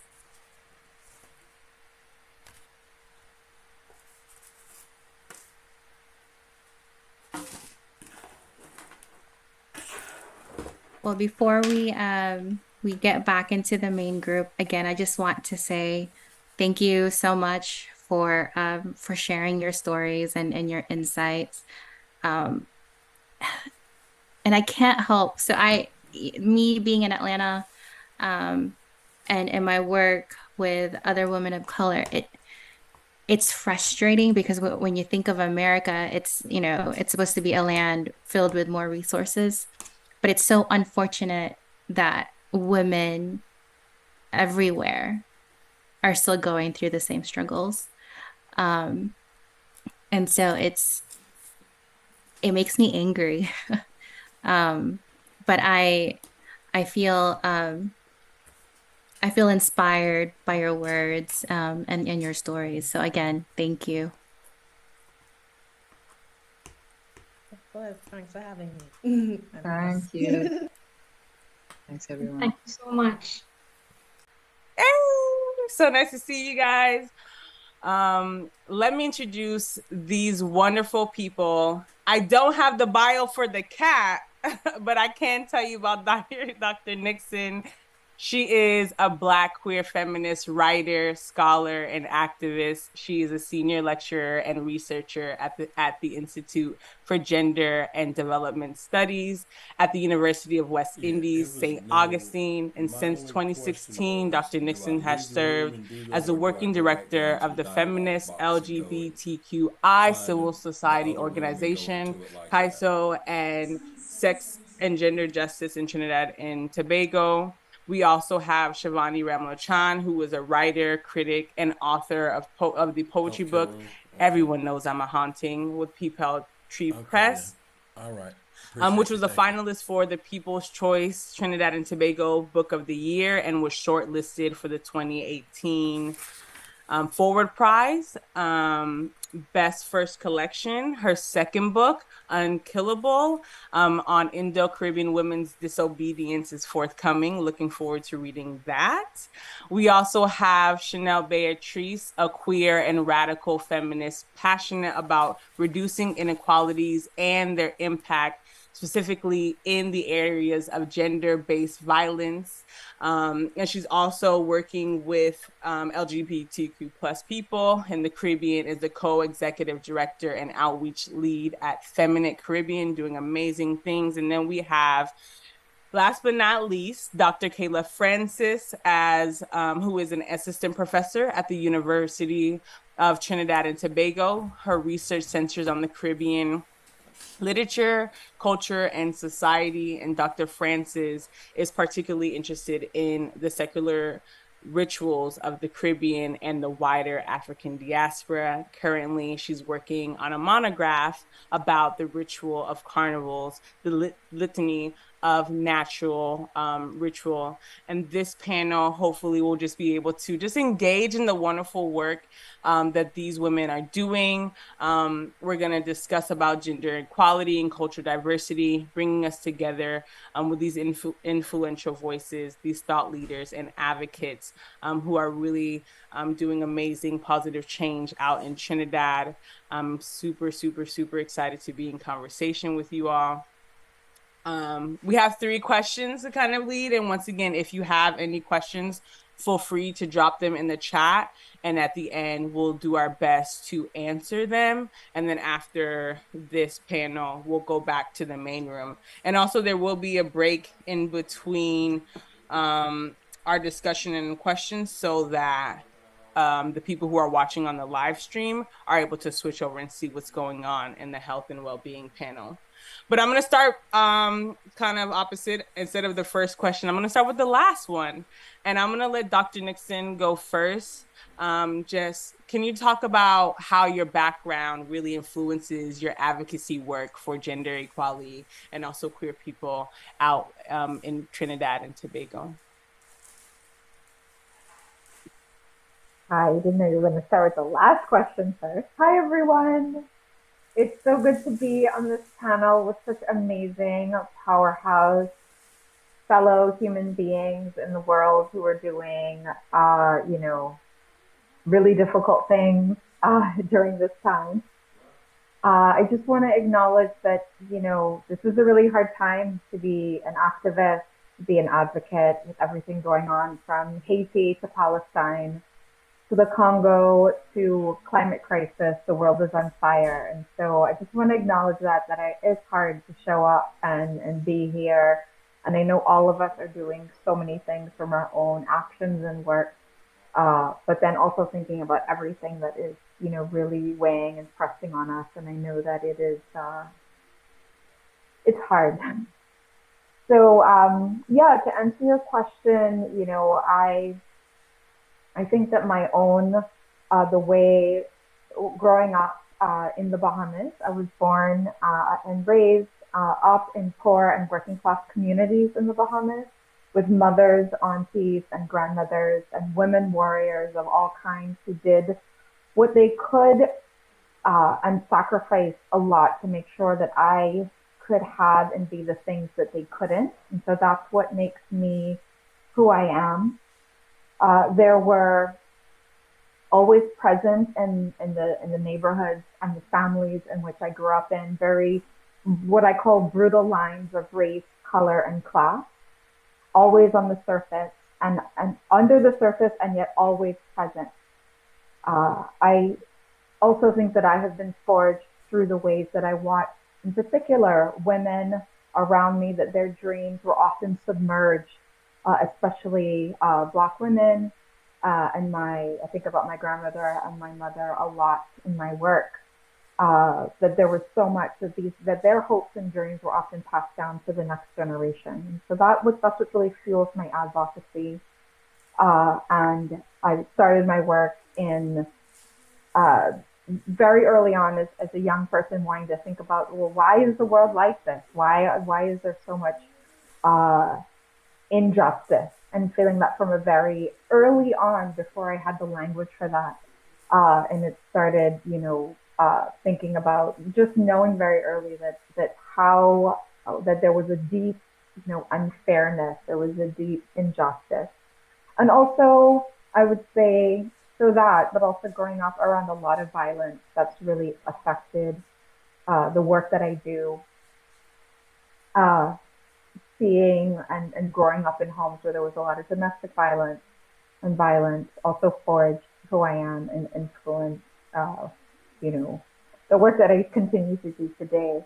And I found the places where I was able to find my voice through creativity, especially poetry, and also finding ways that, for me, education was a way to figure out how to do something in the world. And so I think I'll stop there. I think those are those are really the places. So maybe I'll wrap up by saying also that there was something really important about the lessons and the spiritual and ancestral knowledge that I gained through my grandmother.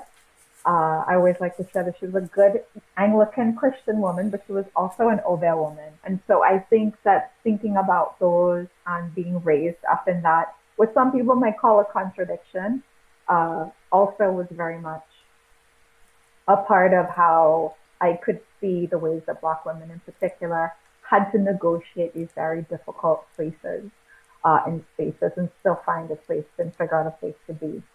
So yeah, I'll pause there. And feel free to jump in. I don't have to call you guys, but I, popcorn or just fill in, Shivani, you want to share, or anyone who's next? Okay, I can go. So I think very similar to Dr. Nixon. I grew up in a very matriarchal home. I grew up in a very rural community in Trinidad and Tobago, like super rural. To be quite fair, I don't think anybody in this room may know of it. It's a very small community called Buenos Aires. It's between Erin and Point Fortin, very southwest. So growing up there was very much exposed to violence, a lot of gender inequality.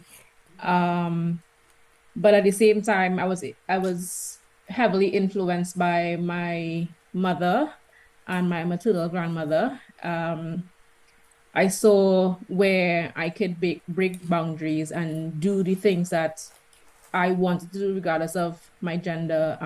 And that is essentially how things started up for me.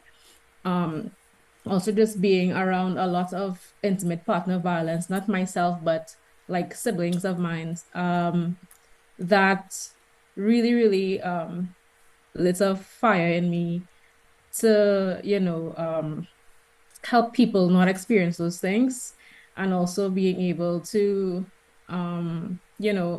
express myself as a queer person. I found myself battling with a very religious extended family, very Catholic. I was like a altar server at one point in my life. And I feel like I used all those things that people said I needed to be within the advocacy space and activism space to work towards, ending inequalities and, amplifying how important gender justice is and equity for women, girls, gender non-conforming people in Trinidad and Tobago.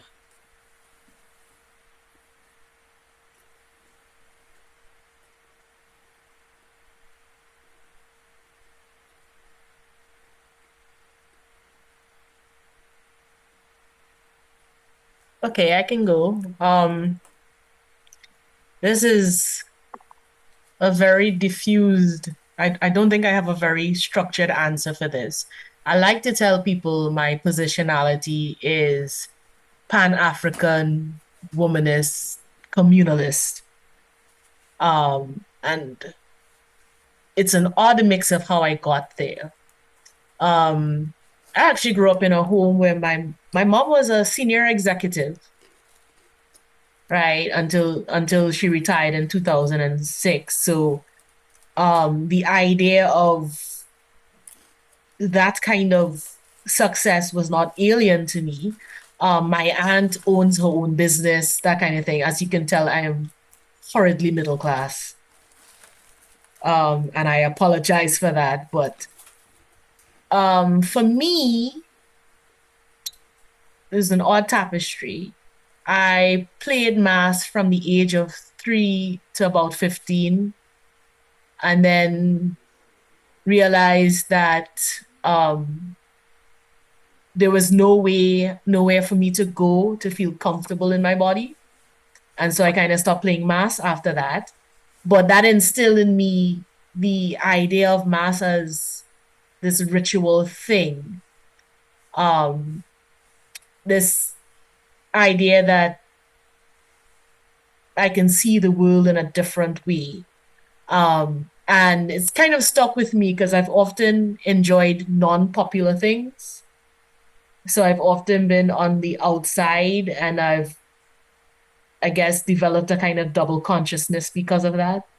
Because I don't like the very popular things. And so I always find myself questioning why these things are popular. And then going to school and learning the language to how you can investigate why things are popular when they just don't fit you. So to put it in a gender perspective, for example, right? I started questioning, why do they get baby dolls? I started questioning, why am I supposed to like makeup and shopping for shoes and shopping for clothes and doing these things that are supposed to be feminine? I'm feminine and I don't like those things. And kind of being deliberately, in a way, being the outsider and popular culture. So a lot of my work is in studying popular culture and what it means and the power dynamics there.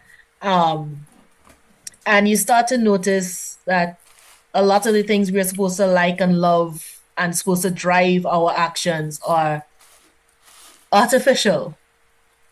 And we start to question, so who exactly benefits from this, right? For my international audience, the scandal this year was the 3-inch bikini costume, right? Now, costumes have been getting smaller and smaller every year. But I think a lot of women suddenly woke up and went, who is this for? Can we really sustain this idea that mass is this great feminist liberating thing if I get an infection from wearing this costume? Right? Because it's very invasive at a certain point. And for me, that's kind of what is my background. This questioning, this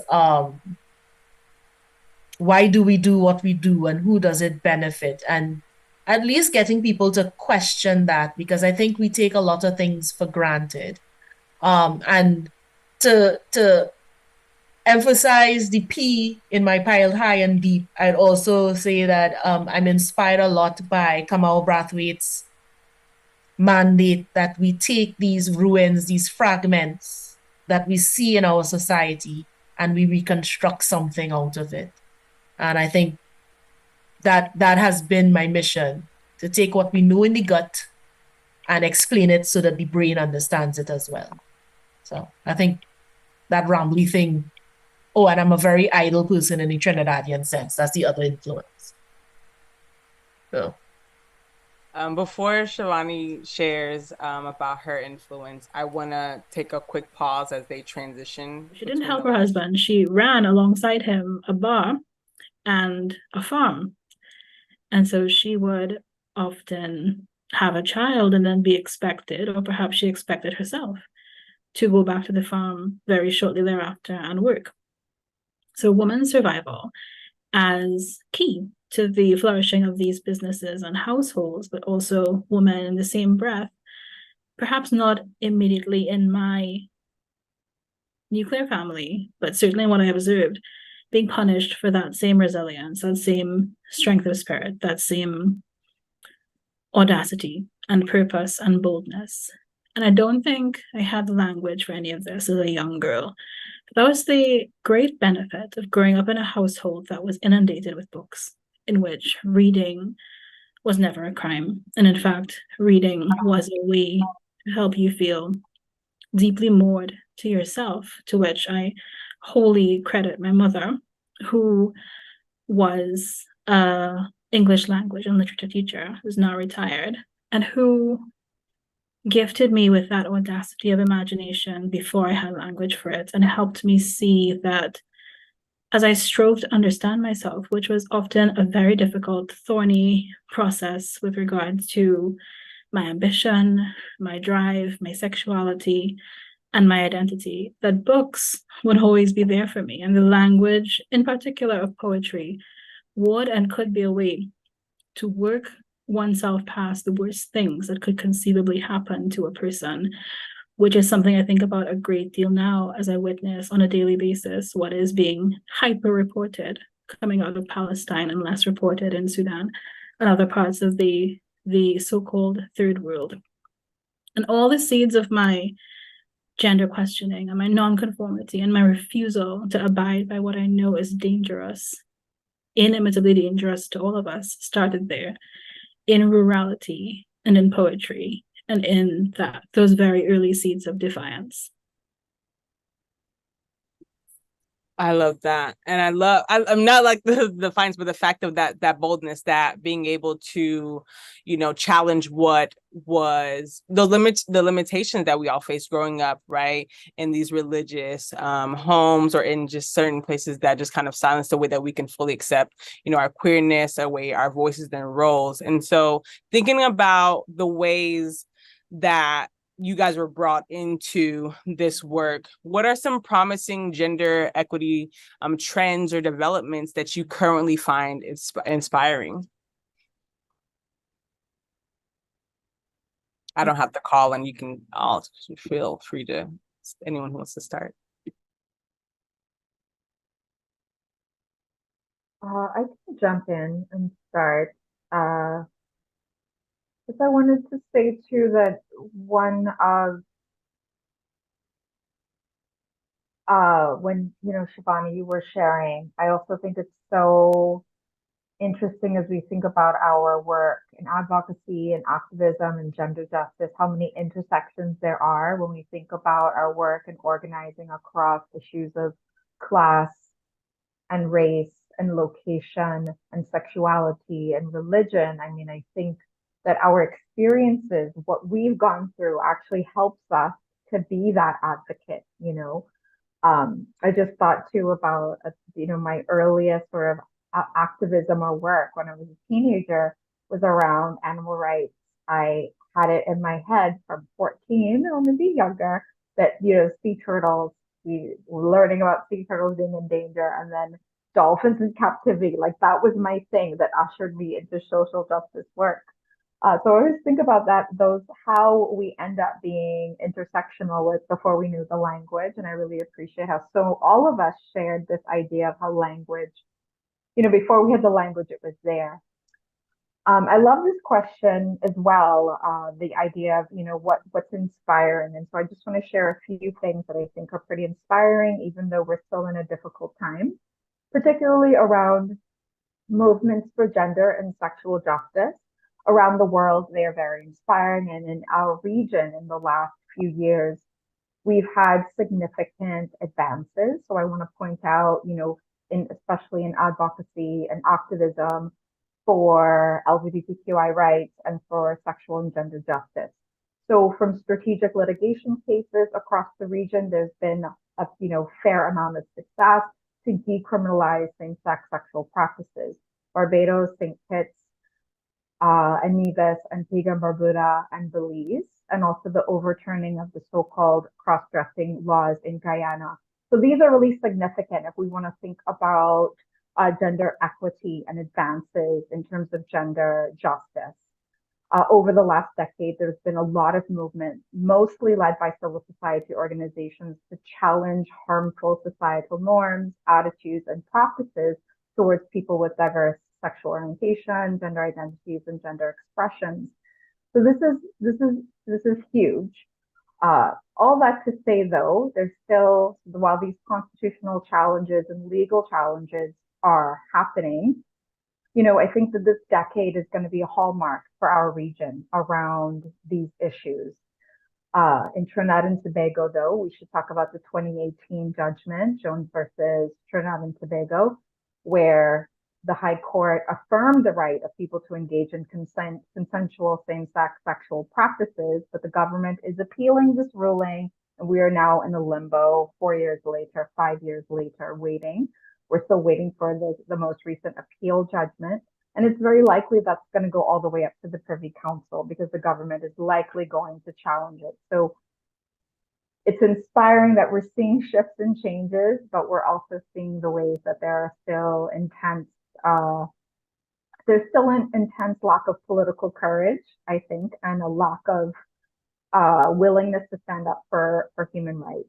So I wanna say that, and then finally point out something that continues to inspire me that we're seeing is the ways that sex is being defined to include sexual orientation. This is a big thing for our region because that's long been the kind of battle. In Trinidad and Tobago, we have an Equal Opportunity Act that explicitly excludes sexual orientation. It's something we've been fighting in civil society, human rights organizations. You know, for the last decade, there's been an active campaign against, you know, this exclusion. So that's something, you know, but now there's more conversations and more clear legal and court decisions that sexual orientation should be included in the definitions of sex. So that is hopeful. And then finally, I want to say, as I close out, that there's a way that comprehensive sex education in the first panel, you know, that was identified as a need. We need comprehensive sex and sexuality education for gender justice, for gender equality, for LGBTQI plus issues, for basic human rights and bodily autonomy. We still need that. And we, you know, there's a lot of organizing though. So I'm inspired by the ways that organizations like from Feminist to WINAD in Trinidad and Tobago, to CAISO, to WOMANTRA, to, you know, Network for NGOs, that we all agree. We're like, yeah, comprehensive sex education. We need it. There are many reasons why. And so we see a lot of activism and inspiring coming together in coalitions around the calling for comprehensive sex education and a demand for sexual and reproductive rights. We still need more work, but those are the things that are inspiring me right now.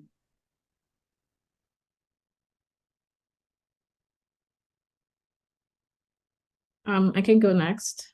So for me, I think I have three things that I find very inspiring.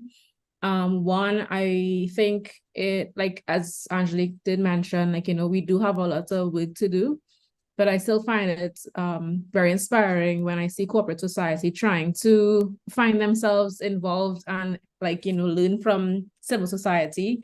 So we have organizations or branches of organizations within Trinidad and Tobago, like Bride and Pie, who contribute to, like, you know, amplifying the importance of menstrual equity in Trinidad and Tobago. And I can say this based on, like, a campaign that has been done with Feminist, my organization, where they would have contributed to a large donation through, like, a nationwide campaign to collect period products, which has facilitated to stock like 12 of our care banks nationwide. So that's something I really see as inspiring. And, like, you know, so there's Bride and Pie, there's Massey as in the supermarkets.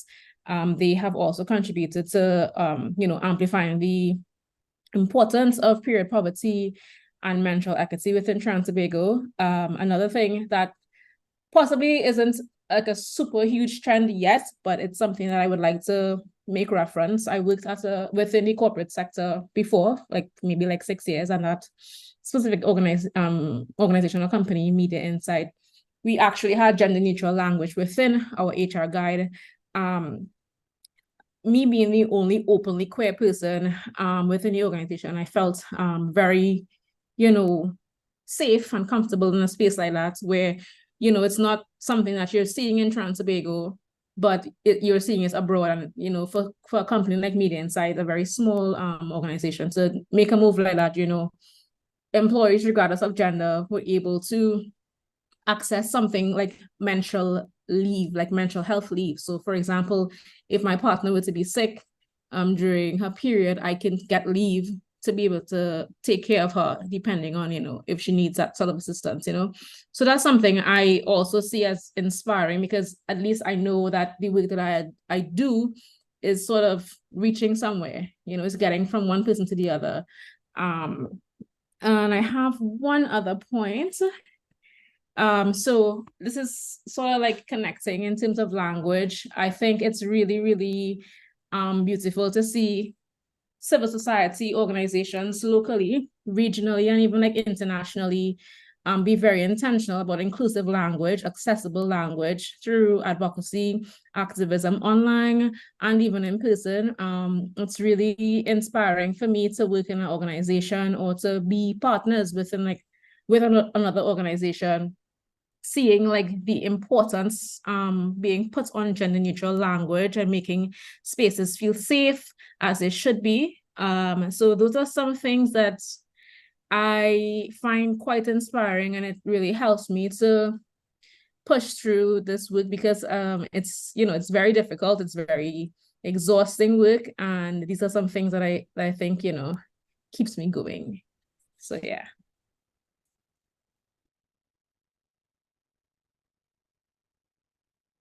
Are we going in the same order?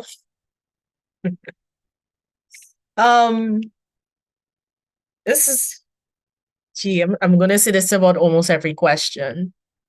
For me, the importance of people waking up and asking questions about why this is the way it is. And I suppose that's a cheat because that applies to all our inherited colonial hegemonic structures. But so it's the tiny things. I mean, and I guess it stuck out to me because it's also my pet peeve. I think it was a year ago or so when we had the little ripple about the dress codes in government buildings. And Tobago House of Assembly actually took the decision to repeal this 100-year-old dress code because that dress code was enacted in 1923, right? Unfortunately, on the island of Trinidad, they doubled down on it. But the whole uproar was a woman went to pay a bill. She was quote unquote decently dressed, nothing, no underwear, no nothing showing, nothing too short, but her shoulders were exposed, so she couldn't go in the building. And so she put curtains on and went in the building, and that made it to the news. And for a while, we did have some questioning on why do we have this ancient dress code. And I think my role as an educator is to get people questioning, why do we have a dress code from 1923? Why is that still applicable? What are my shoulders going to do to you? Are demons going to jump out of my shoulders once I get in the building and beat you up? What is going to happen? Right? So seeing that kind of ever so often waking up and asking these questions about what are these structures? Where do these structures come from? And do these structures mean anything to me? Gives me a little sense of hope. And I'm trying to, was the catchphrase I came up with for this semester is I want to be the pebble. And so if I can cause ripples, hallelujah. So I see some ripples and I want to keep the ripples going in that sense. Right? Yes, shoulders, I agree. Shoulder, I don't know what shoulders or knees are going to do to anybody, right? So we need to I think in our own ways we are forcing people to ask those questions. And once you see other people not even connected to you asking those questions, you feel like, okay, well, something is happening. So keep those questions coming.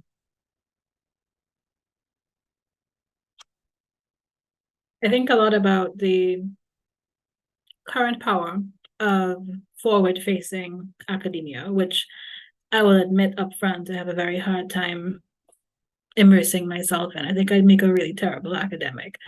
I love teaching, but it's the rest of it that horrifies and enrages me. The hierarchies of the elite, the university as a superpower, that kind of thing. That's another panel, right? Which we're not discussing right now. But within academia, the upswell, which I would say I've tried to pay close attention to over the past 10 years, forward-facing, accessible, written in an English or non-English that people who are not of the academe can understand. Queer positive academia for all. I feel like there's been tremendous work done in that regard, not least of which is down to single individuals like Dr. Nixon and others doing that work, bridging those gaps between what we understand about queer theory and what exists in queer positive textbooks, and how that can relate to people who live and breathe and buy cricks and horn each other but love each other and try to coexist, and who are also queer, how they confront their day-to-day lives. I remember years ago when I was as out as one can be who rejects the concept of a very binary coming outness, was out in that sense, but not as vocal as I am now. I remember speaking with Dr. Crystal Kisiawan about her then project, which was to become a full-length book, Erotic Cartographies, and the freeing act of sitting in a room in the IGDS section of the UAC St. Augustine campus, talking to Crystal, whom I did not know, about things that were acutely personal to me and my non-binaryism, my same-sex lovingness, my inherited shame and trauma, and also, path to joy and reclamation of all these things was deeply freeing. And I felt in that space, in that time, this is exactly how our academies, from whom we've inherited all these violently capitalist and colonialist ideas of what a university should resemble, how we can break those cycles too. And I think books like Crystal's do that work. So that gives me tremendous hope, knowing that we have academics on the ground and in our classrooms and administering to our students who are deeply committed to bridging those gaps when it comes to gender equity. And also, I would say it is humbling and really moving that queer youth, certainly younger than me, I think in the generation directly following mine, come to me with a kind of hopeful earnestness about the queer-facing ambitions of their creative work that I certainly did not possess when I was in my teens or 20s, because I had been taught and then taught myself that that kind of expression was not safe and not tenable. And while it's still not safe or tenable in any blanket sense, the fact that they, on their end, can enable those conversations with me, seeing me as someone who's becoming a queer elder in Caribbean space, a queer middle-ager, or see me as a source of some kind of knowledge adjacent to the industries of publishing and creative writing in which I work and earn my living, and come to me saying, I have a project, I have a pamphlet, I have a book of poems that I would love for you to take a look at, and I'm a lesbian, and that's a huge part of my work.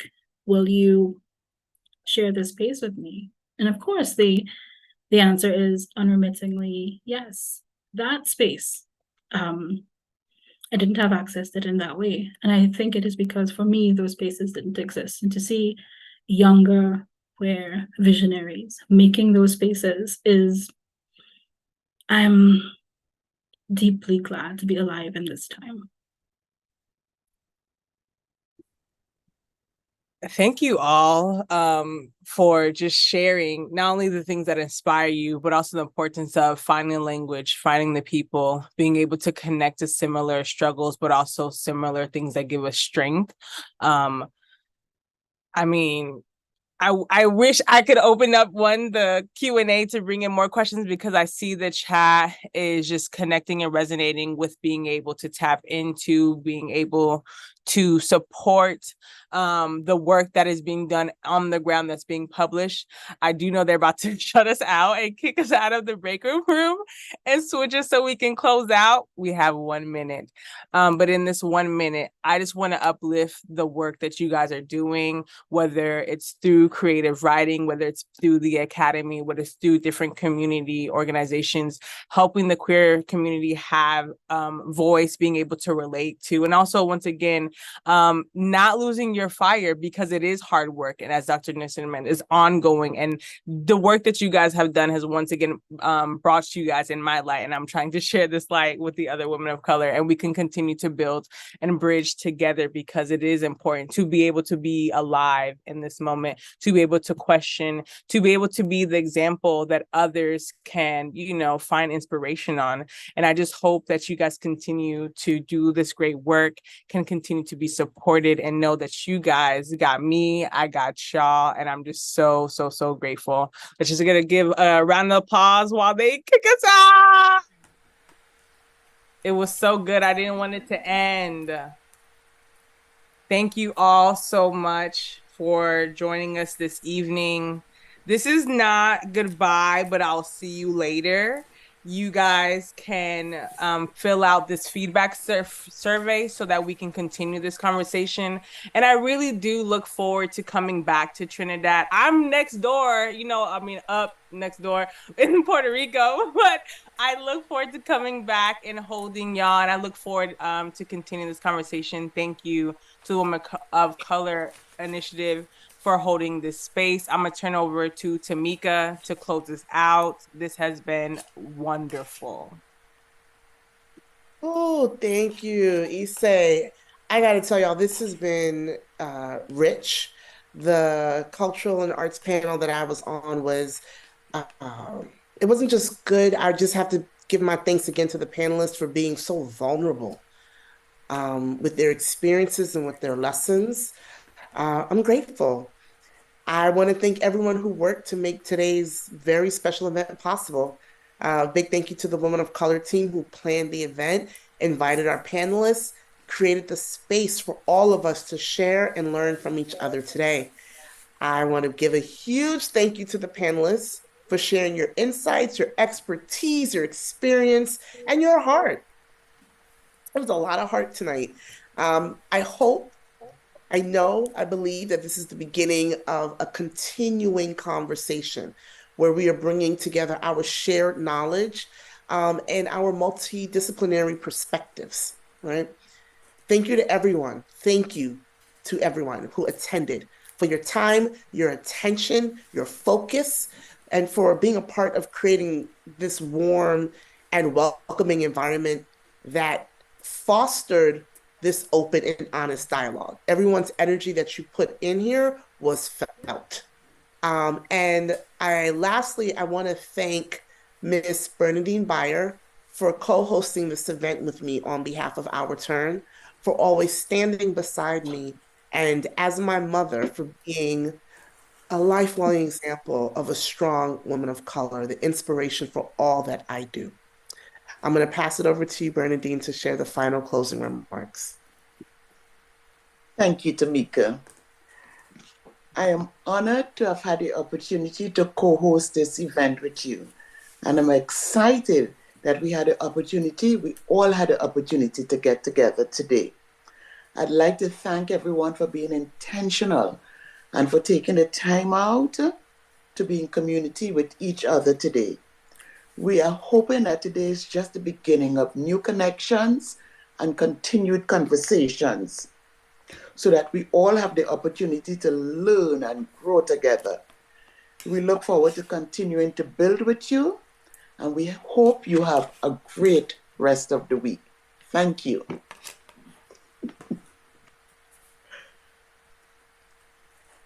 DJ Reese needs to take us out with some music.